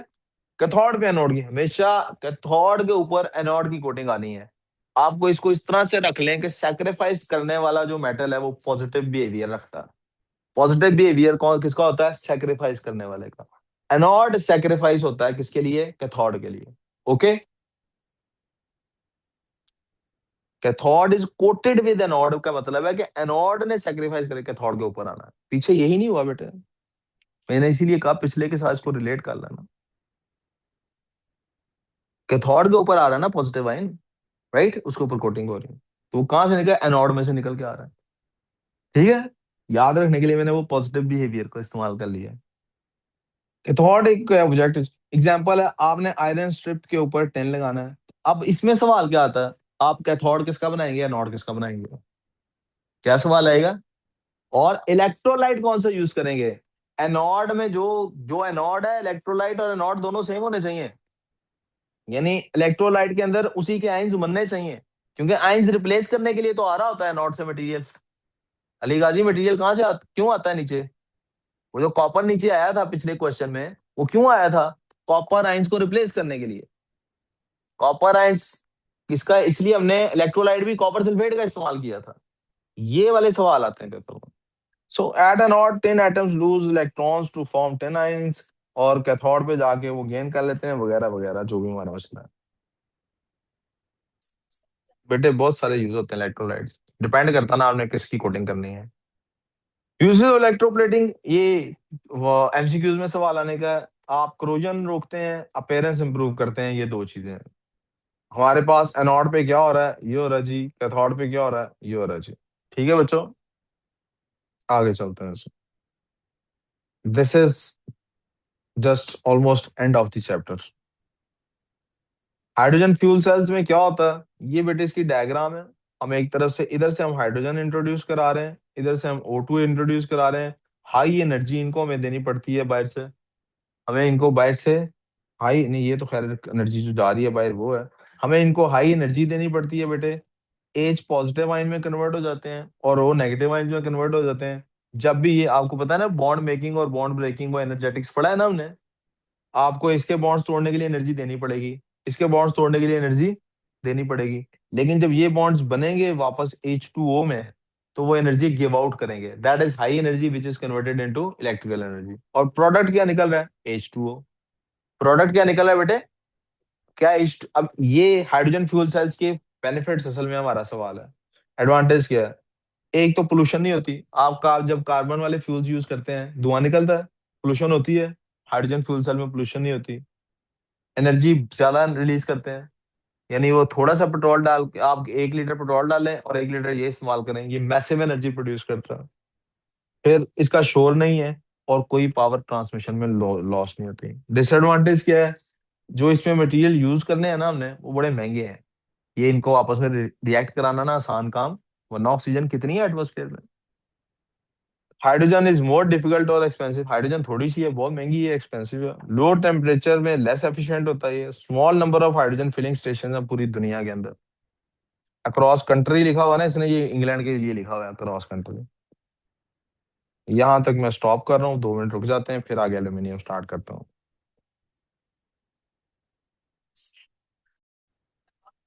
बेटे I found a rather E better picture for both of them. तो मैं जरा पिक्चर आपको दिखा लूं। ये हमारी वो जो प्योर कॉपर बनती जाएगी। इम्प्योर कॉपर आप एनोड पे लगाएंगे और प्योर कॉपर आपको कैथोड पे नजर आती रहेगी। और हाइड्रोजन फ्यूल सेल हमारे सामने जो है बेटे, ओरिजिनल मोश हमारे सामने ये देखें, थोड़ी सी 3D डायग्राम है, ये बेहतर है। हम हाइड्रोजन की देखें, यहाँ से इनपुट दे रहे हैं एक तरफ से, और एक तरफ से ऑक्सीजन की दे रहे हैं। The red ones are oxygen, the white ones are hydrogen. और ये दरमियान में कोई ना कोई सब्सटेंस, कुछ हमारे पास कोई ना कोई इलेक्ट्रोड, और ये इलेक्ट्रॉन्स के लिए कोई सब्सटेंस इलेक्ट्रोलाइट के तौर पे हमें चाहिए होता है, इसके अंदर हमारे इलेक्ट्रॉन का फ्लो, ताकि आपस में बेहतर हो सके। एंड फॉर दोज दिस, इसके अंदर क्या होता है? ये जब भी इधर से आते हैं, ये ऑक्सीजन के साथ मिलते रहते हैं। और यहाँ से वाटर बनता रहता है और वाटर हम एक तरफ से निकालते रहते हैं। यही चीज हमारे पास, इससे ज्यादा हमें इसकी वर्किंग का पता होने की कोई जरूरत नहीं है। We just need to know it's a costly thing to build, and we need to know के it is very good, far superior to जो कार्बन बेस्ड फ्यूल्स हैं, but the problem is it's costly to build. और फिर बहुत सारी और political, socio political issues. Why is aluminium extracted by electrolysis? बड़ा important सवाल है। देखिए, किसी भी सब्सटेंस की आपने एक्सट्रैक्शन करनी है, आप जितने भी मेटल्स बेटे एक्सट्रैक्ट करते हैं तो बेसिकली उन्हें एक्सट्रैक्ट करते हैं, मेरा प्लीज तवज्जो अब काम पे। इससे पहले कि मैं इस सवाल का जवाब दूं, I need to go to extraction of metals.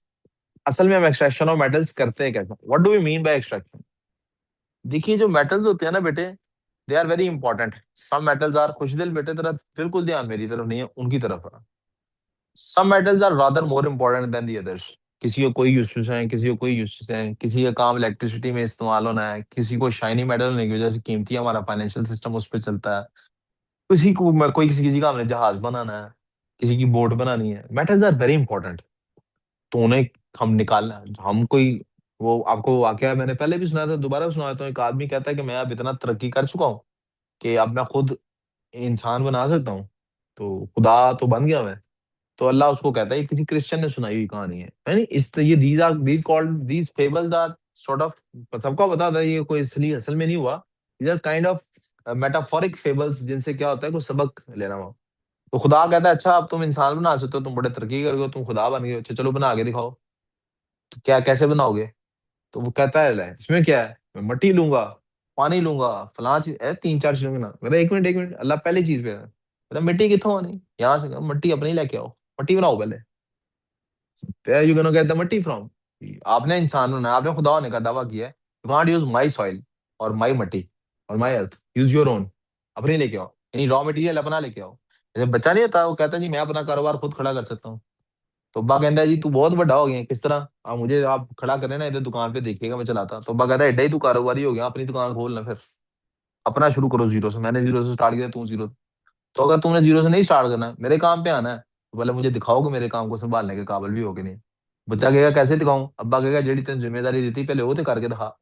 ये तेरे को हो नहीं रही, तू दुकान पूरी संभाल नहीं, चार किताबें तेरे से पढ़ी नहीं जाती, तूने 40 लोगों के साथ या 400 लोगों के साथ कारोबार, बिजनेस, बुक्स, वो तू संभाल लेगा? तो चार किताबें पहले संभाल के दिखा। अब्बा ये बड़ी मुश्किल है, वो बड़ी सौखी है। अब्बा कहेगा, तुझे बाहर खड़े हो कैसे लगता है, अंदर आ, तुझे पता लगी ये तो बहुत आसान काम है। काम तो औखा वो है, क्योंकि उधर कॉन्सिक्वेंसेज है, हर एक दिन के, हर एक लम्हे के। Hence, coming back to the situation, nature में जो चीजें अवेलेबल है उन्हीं से काम करना है। अपना मेटल तो हम बनाने से रहे, तो हम मेटल्स को एक्सट्रैक्ट करता है। तो इसका मतलब नेचुरली कोई सैंपल मौजूद होता है। मेटल्स यूजुअली क्या होते हैं, प्योर फॉर्म में होते ही नहीं। इट्स नॉट लाइक कि आप कहीं से आयरन निकाल लेते हैं, कहीं से कॉपर निकाल लेते हैं, कहीं से गोल्ड निकाल लेते हैं, हमेशा इम्प्योर होता है। इम्प्योर का क्या मतलब, कंपाउंड्स की फॉर्म में होता है। मुख्तलिफ किस्म के इनके कंपाउंड्स, और ये जो जिन कंपाउंड्स की फॉर्म में ये नेचुरली फाउंड होते हैं, उन्हें हम कहते हैं ओर्स। क्या कहते हैं उन्हें? एक मिनट के लिए रुक रहा हूँ, अजान कंप्लीट हो जाए, इनकी तरफ चलते हैं।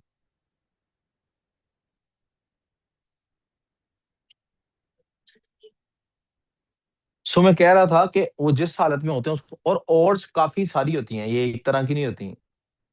किसमें से आसानी से निकल सकता है वो हम ढूंढते हैं। सबसे पहला काम आप क्या करेंगे, आप सोचें, मैंने कहीं से खुदी खुदाई की, माइन है, किसी को पता है ना माइन में कहाँ, कोई फिल्म में होता है, देखा होगा। माइन से इस तरह का पत्थर निकला एक, है, मुझे पता लगा इसमें सोना है, ऐसे पत्थर निकला है, वो सोने का पत्थर होता है। तो इसके इर्द गिर्द बहुत सारी मिट्टी लगी होती है। सबसे पहला काम पता है क्या किया जाता है? बेटे काम पे नहीं ध्यान आप लोगों का। सबसे पहला काम पता है क्या किया जाता है? हथौड़ा मारा जाता है, ताकि जो मिट्टी के ढेले हैं या पत्थर हैं वो उतर जाए उसमें से। उतर गए, उसके बाद पता क्या करते हैं? पानी में डालते हैं, ताकि कोई और चीजें जो पानी में डिजोल्व होने वाली वो निकल जाए।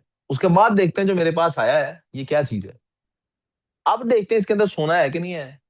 पता लगता है वो इसमें कहीं कहीं सोना सोना है, कहीं सोने की लुक नजर आ रही है, या कोई ऐसा सब्सटेंस नजर आ रहा है जिसमें सोना, चूंकि लीस्ट रिएक्टिव है, तो वो सोना ऐसे नहीं होता कि किसी और कंपाउंड के साथ 100% रिएक्टेड होता है, जैसे कि कॉपर रिएक्टेड होता है, जैसे कि आयरन रिएक्टेड होता है, ऑक्साइड्स बने हुए होते हैं।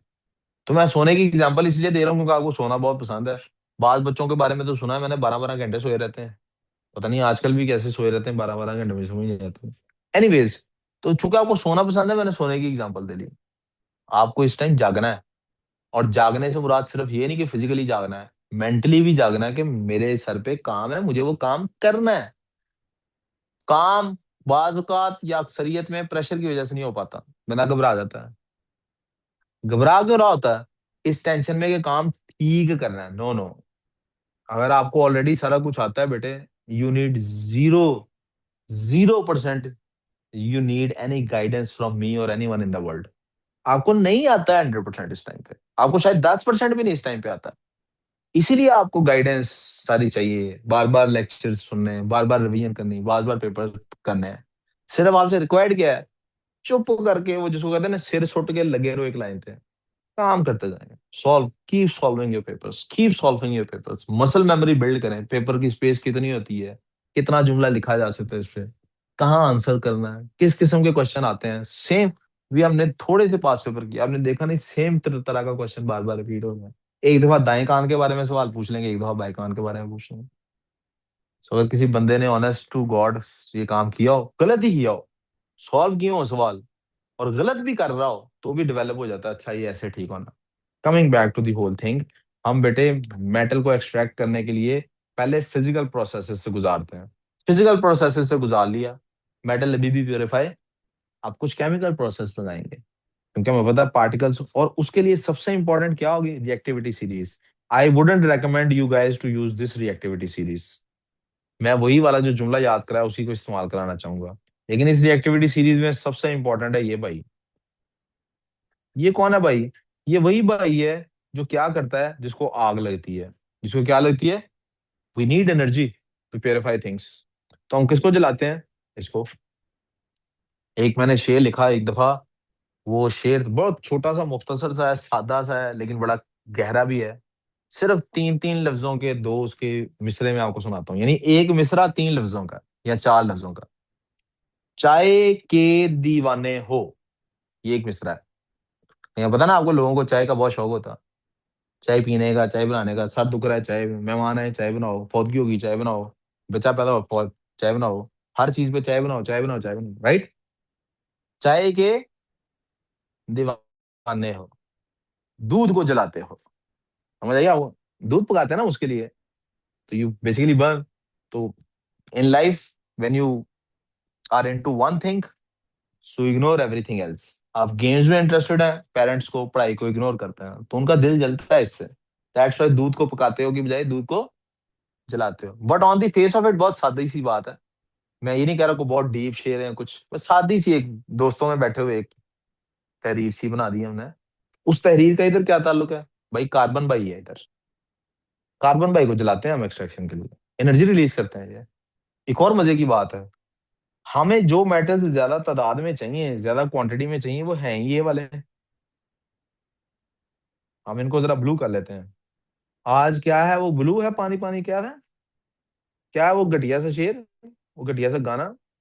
वो जिसने गाया वो खुद भी कहता है, यार इतने घटिया और फारक गाने मैंने लिखे हैं, पता नहीं लोग क्यों सुनी जाते हैं। आज ब्लू है पानी पानी, कोई इस तरह का कुछ है।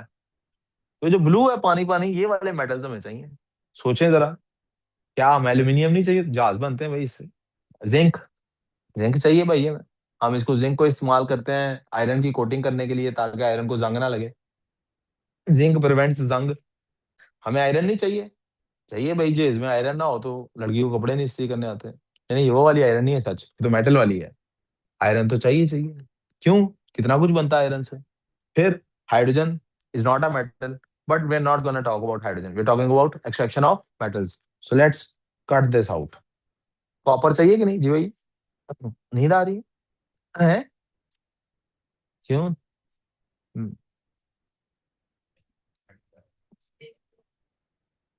यार मेरा यकीन करें, अल्लाह गवाह है, मेरा बिल्कुल दिल नहीं पढ़ाने का। मेरा दिल है पास पेपर कराने का। आप, you are one of those guys. Sir ये रिवाइज करा रहे हैं सर, नहीं आता हमें, नहीं समझ आया होगा। इनफैक्ट आपने तो यहाँ तक कह रही है सर ये काम कराया ही नहीं गया। That's why I have to go into this again and again.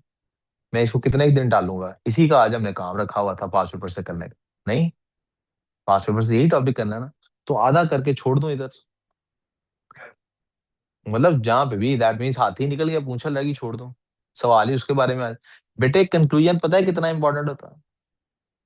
आप घर बनाए, घर में पता है सबसे ज्यादा पैसे किस चीज पे लगते हैं? सोचें किस चीज पे सबसे ज्यादा पैसे लगते हैं? ग्रे स्ट्रक्चर बिल्ड करने पे, फिनिशिंग पे नहीं लगते।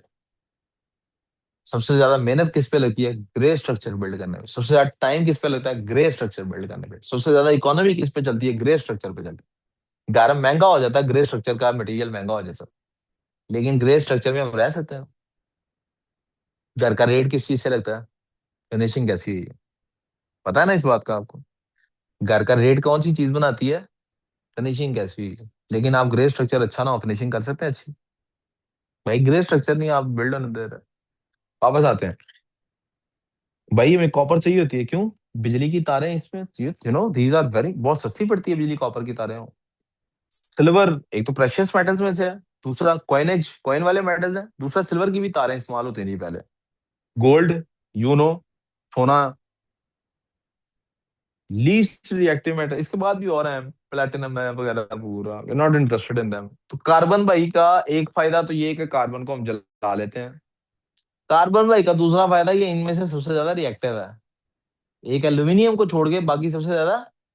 तो ज्यादा रिएक्टिव क्या करता है बोला? क्षारों की पड़ी होती हैं ऑक्साइड्स, क्या पड़ी होती हैं बकर? तो भाई कार्बन जला रहे हैं, ऑक्साइड में से उस मेटल को निकालना है, वो फौरन कार्बन ऑक्सीजन को पिक करेगा, कार्बन डाइऑक्साइड या कार्बन मोनोऑक्साइड नहीं बनाएगा, बाहर निकल जाएगा। समझ आई बात? ये बेसिक प्रिंसिपल समझ आ गया आप लोगों को? कार्बन ने फौरन ऑक्सीजन को पकड़ कार उसने कहना इधर आ तू, मैं ज्यादा तगड़ा है, मेरे पास फरारी है, तू मेरे पास आ था, चल इसके पास क्या खटारा मेहरान है, तू इस मेटल के पास बैठा हुआ है, चला तुझे फरारी पे सैर कराऊं। तो वो ऑक्सीजन कहेगा आए अंक जी आपके साथ चलते हैं, ये मैं तो पहले ही ढूंढ रही थी कोई फरारी वाला। लेकिन एल्यूमिनियम के साथ ऐसा, एल्यूमिनियम वो वाला मेटल है जिसके पास 70 है पुराना, लेकिन उसने सेक्रीफाइस इतने दिए हैं ऑक्सीजन के लिए कि ऑक्सीजन उसको छोड़ के नहीं जाता। सही है। ये एल्यूमिनियम गरीब बाप है। यहां तक समझ आ गई आपको बात? अब सोच, प्रॉब्लम ये है कि this is not the story, this is the basis of story. Story क्या है? स्टोरी ये है कि हमें छोटे लेवल पे नहीं करना है, हमें बड़े लेवल पे करना है काम। हमें ये मेटल्स मैस प्रोड्यूस करने हैं। तो हमें कार्बन कैसे जलाएं और कैसे रीयूज करें उसकी हीट को कि ये काम हो सके, तो उसके लिए हम यूज करते हैं ब्लास्ट फर्नेस। क्या यूज करते हैं? अब हम इसको रीड कर सकते हैं। हमने कौन कौन सी मेटल की एक्सट्रैक्शन निकालनी है वो हमने सिलेबस में देख लिया है, किस किस की हमें देखनी है। तो हम वापस आते हैं जी, हमारे पास ये अर्थ की क्रस्ट में बहुत सारे मटेरियल्स हैं, जमीन से निकलते हैं, extraction of unreactive metals do not have you, कहानियां सुन लेना आप लोग, खुद पढ़ लेना। रिएक्टिविटी सीरीज ये देखें, कॉपर को आपने निकालना है क्यूपराइट में से। ये कुपराइट कौन है भाई? ये कॉपर ऑक्साइड है। क्यूपराइट कौन है? आपने सिंपली क्या करना है, हाइड्रोजन को उसके ऊपर से पास कराएं। हाइड्रोजन और ऑक्सीजन देखे ना, कॉपर से ज्यादा रिएक्टिव हाइड्रोजन, वो निकाल लेगा उसको, हाइड्रोजन ऑक्सीजन को लेके निकल जाएगा। और ठीक, कोई बात नहीं, आप स्किप कर देना। यहां तक समझ आ गई बात? ओके। तो the process of zinc extraction, फिर जिंक सल्फाइड है एक, इसका बड़ा इसका नाम है जिंक ब्लेंडे। क्या नाम है इसका? जैसे उसका क्यूपराइट है ना, इसका नाम है जिंक ब्लेंडे। पता नहीं क्यों इतना अजीब सा नाम है। वो लिखा भी हुआ है सच, zinc blende. The zinc blende is the first converted, पहले उसको क्या करते हैं, जिंक ऑक्साइड में कन्वर्ट करते हैं आप। फिर रिड्यूसिंग एजेंट, फिर कार्बन भाई आ गया। कार्बन जलेगा, ऑक्सीजन को लेके निकल जाएगा, कार्बन डाइऑक्साइड। फिर और कार्बन डालें, कार्बन मोनोऑक्साइड बनेगा। कार्बन मोनोऑक्साइड जिंक ऑक्साइड में से निकाल लेगा उसको। यानी पहले आप जब जलाते हैं तो डायरेक्ट क्या हुआ, इधर क्यों भेज दिया आपको? उधर जाए बैठ जाओ। आप यहाँ चीटिंग कर रहे हो, यहाँ करा रहे हो, और क्यों भेजना है? वो उधर जाए बैठ जाओ, कोई बात नहीं, उधर जाए बैठ जाओ। Zinc produced in the gaseous state. This process passes out of the furnace, furnace में से पास आउट करती है, और जनाब हमारे पास दिस इज अ की डिफरेंस। अब जरा ये जुमला क्या लिखा हुआ है, की डिफरेंस क्या लिखा हुआ है? भाई ये है की डिफरेंस बिटवीन एल्यूमिनियम वाला और जिंक वाले के दरमियान। क्या की डिफरेंस है? जिंक लेस रिएक्टिव है कार्बन से, जिंक कार्बन से, और एल्यूमिनियम मोर रिएक्टिव है।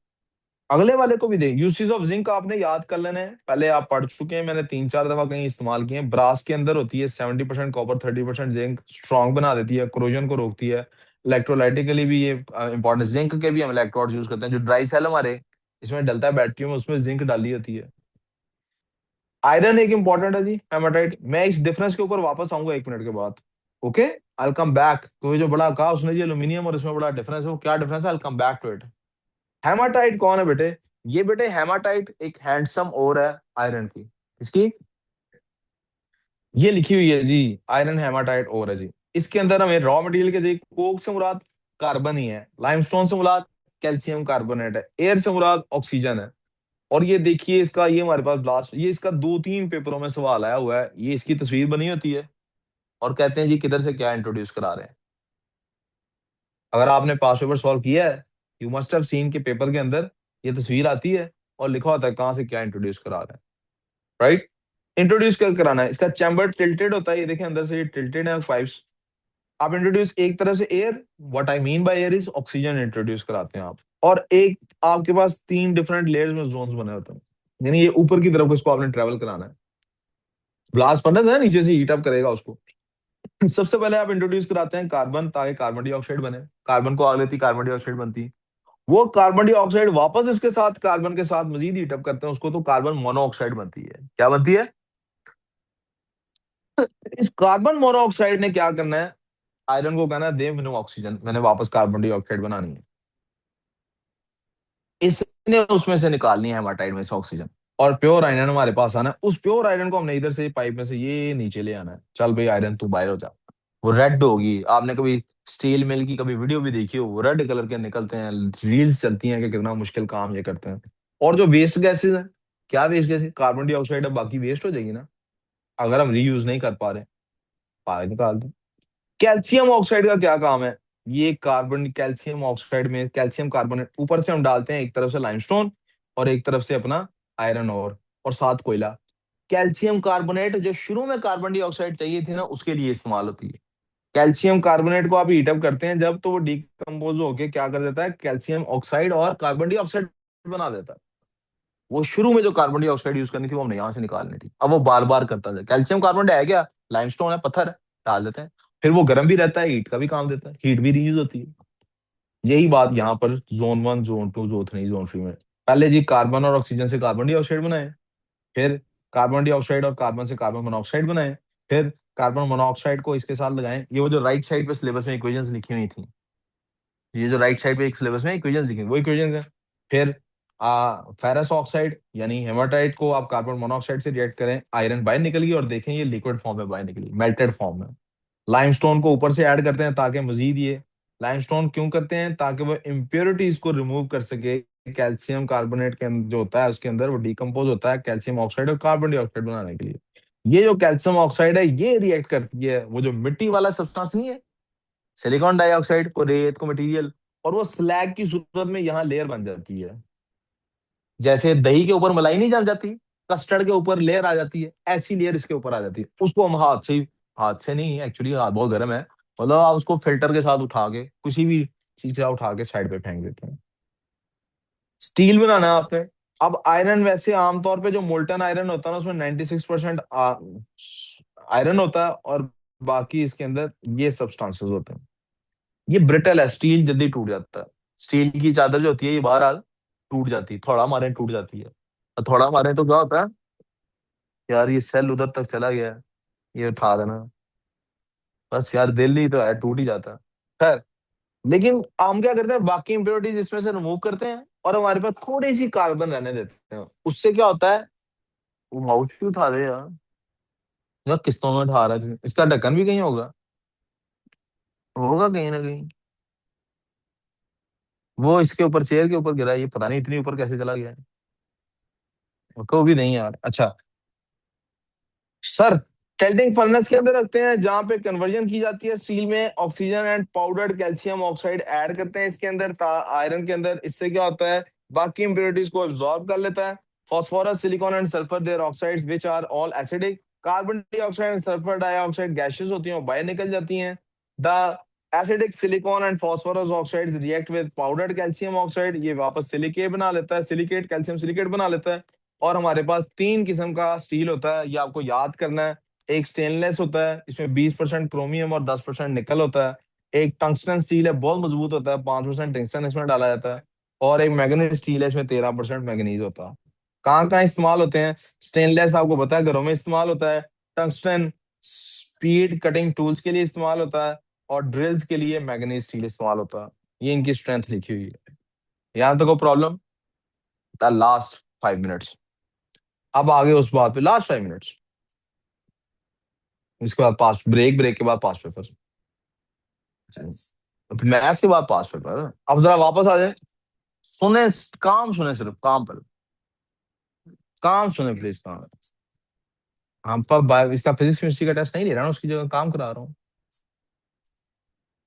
सीएस का तो होगा यार। आप मुझे क्यों एम्बेस रहे हैं? It's your work, you should be saying sir और पढ़ाओ। पागल हो तुम, पता नहीं जान छुड़ा रहे हो। पेपर है 10 दिन बाद, 15 दिन बाद। मैं कह रहा हूँ कि फिजिक्स केमिस्ट्री, फिजिक्स केमिस्ट्री का आपके सामने से सलमान को मैंने कह दिया ना, मैं नहीं टेस्ट ले रहा कल। सीएस का तो उसी टाइम आप, ये अभी जहां भी ब्रेक बीच में आती है सीएस का टेस्ट है, वो 20-25 मिनट का टेस्ट है। कुछ दिन नमाज पढ़नी है, कुछ दिन तो तकाफते भैया एक दफा ही। अच्छा, आप मुझे वापस काम पे आ जाए ना। मैंने कहा था, कहीं एक जुमला हाईलाइट किया था, this is the difference between copper की बेटे जो और होती है। हाँ जी, ऐसे ही है। हमने बेटे पढ़ा था कि ये जिंक की एक्सट्रैक्शन और एल्यूमिनियम की एक्सट्रैक्शन में डिफरेंस है।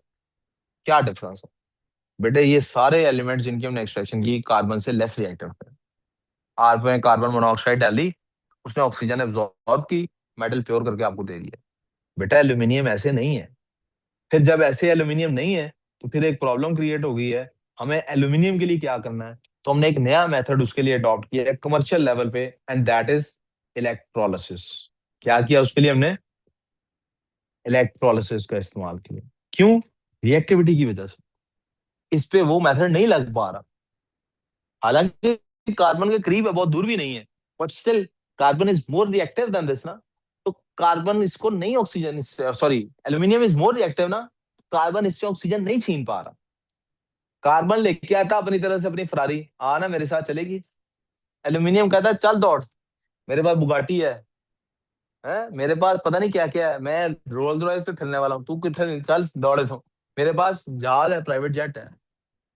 मेरे पास क्या है? प्राइवेट जेट है क्या मेरे पास? तुम जाओ दबाओ अपनी, तुम्हारी फरारी मेरे आगे मेहरान है। वो भी वो जिसके शीशा उतार के तो तुम लोग ऊंची आवाज में गाने लगा के तो भागते हो। तो इसको क्या करें? इसको फिर हम इलेक्ट्रोलिसिस देते हैं। इसको क्या करते हैं? हम कहते हैं हर उरूज को जवाल है। इसको फिर हम बिजली के झटके देते हैं। बिजली के झटके कैसे देते हैं? सबसे पहले बेटे हम देख लेते हैं। Sometimes carbon can be used to extract metals from their ores, लेकिन हमेशा नहीं हो सकता। एल्यूमिनियम है भी महंगा, चूंकि इलेक्ट्रोलिसिस से करते हैं, इसलिए ये एक महंगी चीज है। Electrolysis is not an easy job, बहुत एनर्जी देनी पड़ती है आपको। क्या करते हैं पहले बेटे हम, ये हमेशा कार्बन, ये तो जनरल बातें बताई ना जो मैं बहुत दफा बता चुका हूँ। इसकी और का नाम है बॉक्साइड। क्या नाम है इसकी और का? भाई आजो, वो क्रायोलाइट वाले सारे आगे आगे हो जाए।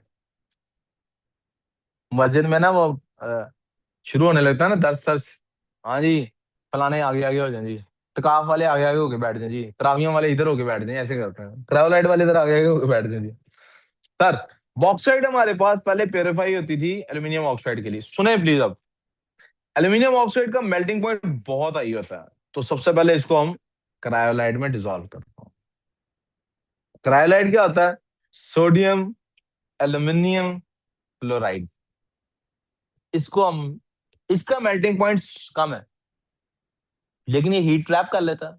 तो हम बाजू का ना हीट तेज रखने के लिए, आपको पता है चिकन कैसे पकता है? नहीं, चिकन कैसे पकता है वैसे, वैसे जनरली हमने generally, what is the basic element, क्या वो बुनियादी चीज है जो होगी तो हम चिकन को पका सकते हैं, वरना नहीं पका सकते? आग। और भी नहीं, नॉट कढ़ाई, बगैर कढ़ाई के भी चिकन पकता है। आप देखें वो नहीं, नो, देखा नहीं आपने वहां पे वो उसने सब्जी वाले ने ऐसी वैसी आग पे फेंक दे। Actually what actually is needed to cook anything is heat. क्या चाहिए? लेकिन अगर आप पानी में डाल के पकाएं तो ज्यादा जल्दी पकेगी या कोयले पे ज्यादा जल्दी पकेगी? क्यों? Because it's trapping heat. ये कर रहा है, राइट? आओ समझ आ गई। हम इसलिए इसके हम इसलिए इसको एक इस किस्म के ऐसे एक कंपाउंड के इसके इसकी मोल्टन फॉर्म में इसको लेते हैं, और इसके इसके अंदर इसको एज सॉल्वेंट यूज करके एक सोल्यूशन ऐसा बनाते हैं जिसमें बॉक्साइट डाली है, क्रायोलाइट में बॉक्साइट डाल देता है, क्योंकि उसको हाई मेल्टिंग पॉइंट चाहिए मेल्ट करने के लिए। अब जब हमने उसको मेल्ट कर लिया, इलेक्ट्रोलाइट बन गया एक हमारे पास, जिसका मेल्टिंग पॉइंट लो है, इसका मेल्टिंग पॉइंट, अब इलेक्ट्रोलाइट बन गया तो बिजली गुजर सकती है ना। सबसे पहले देखिए हम इसके लिए क्या करते हैं, 100 डिग्री सेल्सियस का टेम्परेचर रखते हैं, फ्रेश एल्यूमिनियम ऑक्साइड इसमें डाल देते हैं, और 5 से 6 वोल्ट के करंट के साथ, 5 से 6 वोल्ट का हम वो देते हैं वोल्टेज, 1000 लाख एम्प्स का करंट डालते हैं इसके अंदर, हीट जनरेट हो जाती है। ये सारी बातें याद रखने की नहीं है, लेकिन कहीं ना कहीं बैक ऑफ द माइंड पे होनी भी चाहिए। जो याद रखने की बातें हैं वो क्या है भाई, आपको पता है कि इलेक्ट्रोलिसिस शुरू हो गया है तो एल्यूमिनियम के आयंस बन जाएंगे,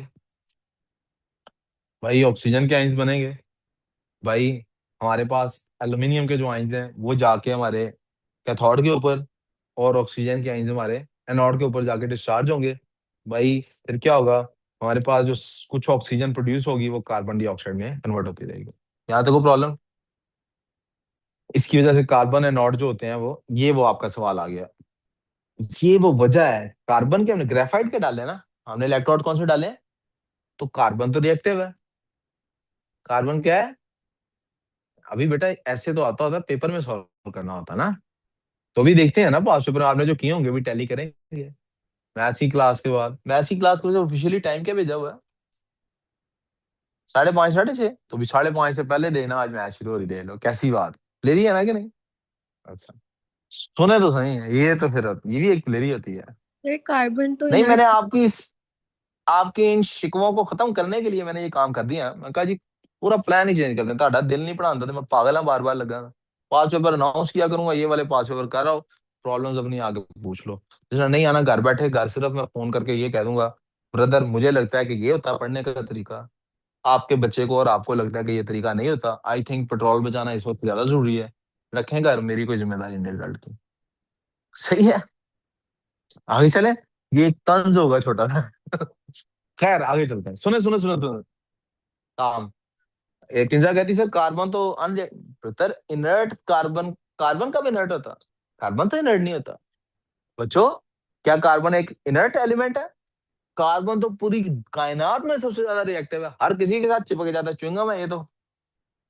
फिर हम ग्रेफाइट के इलेक्ट्रोड को इनर्ट क्यों कहते थे, क्योंकि ग्रेफाइट के इलेक्ट्रोड्स जिनके अंदर डाले जाते थे, जिन इलेक्ट्रोलाइट्स के अंदर, वो सारे कार्बन से लेस रिएक्टिव होते थे, उनके उधर वो रिएक्ट नहीं करता था, तो हम कहते थे कि इलेक्ट्रोड के केस में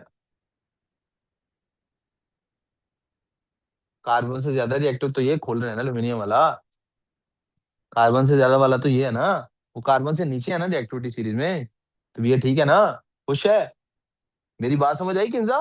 तो हम inert for the case of electrode कहते होते थे उसको, अब यहां देखो ना एक बंदा आ गया जो इससे भी ज्यादा रिएक्टिव है, अब क्या होगा, अब वो जाके डिस्चार्ज हो जाएगा, अब जब वो डिस्चार्ज होगा तो उसने जो जगह छोड़ी, जो ऑक्सीजन छोड़ी है, ऑक्सीजन एक रिएक्टिव मटेरियल है, कार्बन एक रिएक्टिव मटेरियल है, टेम्परेचर पहले ही आई है, हवा में तो ये रिएक्ट नहीं करते क्योंकि टेम्परेचर कम होते हैं, लेकिन कार्बन जब भी जलता है, कार्बन किस गैस में, कोयला जलाते हैं तो कौन सी गैस प्रोड्यूस होती है, इधर 1000 डिग्री आपने टेम्परेचर रखा हुआ है, करंट लहरा आप बीच में से गुजार रहे हैं, ऑक्सीजन उसी के इलेक्ट्रोड के साथ आगे टकरे मार मार के उसी के साथ टकरा के तो वो अपनी डिस्चार्ज हो रही है, तो वो उसके साथ रिएक्शन नहीं करेगी, क्यों भाई, रिएक्ट करेंगे कि नहीं, बकर साहेब रिएक्ट करेंगे कि नहीं, क्यों बकर, नहीं करेंगे, पता ही कुछ नहीं, उसका ध्यान ही बलाज की तरफ है, तो पेपर में बताई इलेक्ट्रोड उतना ही बड़ा होता है जितना बलाज होता है, ये लिखी पेपर में, इलेक्ट्रोड ना मिले तो दो बीकर लेके, एक में उसकी टांग एक में डाल देते हैं, दूसरी दूसरे में डाल देते हैं,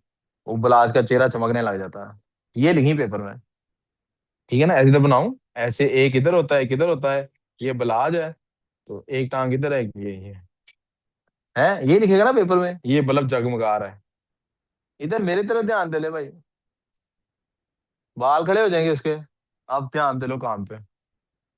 सो सुने सी, तो आपको पता लग गया कि यहाँ पे ये अलियान ने सुबह से ये सवाल पूछा था, सर वो ग्रेफाइट इनर्ट होता है, वो ये कह रहे थे बार बार रिप्लेस करना पड़ता है, क्यों भाई, इसलिए भाई मैन्युफैक्चर ऑफ क्लोरीन, अब आप देखें इसका मजेदारी की काम देखें, कि ब्राइन अगर हम यूज करते हैं ना कंसंट्रेटेड सोल्यूशन में, ये एक अलग से चीज आ गई, तो बेटे इनसे हम हाइड्रोजन, सोडियम हाइड्रोक्साइड और क्लोरीन, ये एक अलग से बात आ गई। बनाइन वाले सोल्यूशन की बात है, ये किंजा ने पूछा था, मैंने वहीं पे उसको बता दिया था, लेकिन यहाँ लिखी हुई है, आप एक दफा फिर भी इसको रीड कर लीजिएगा।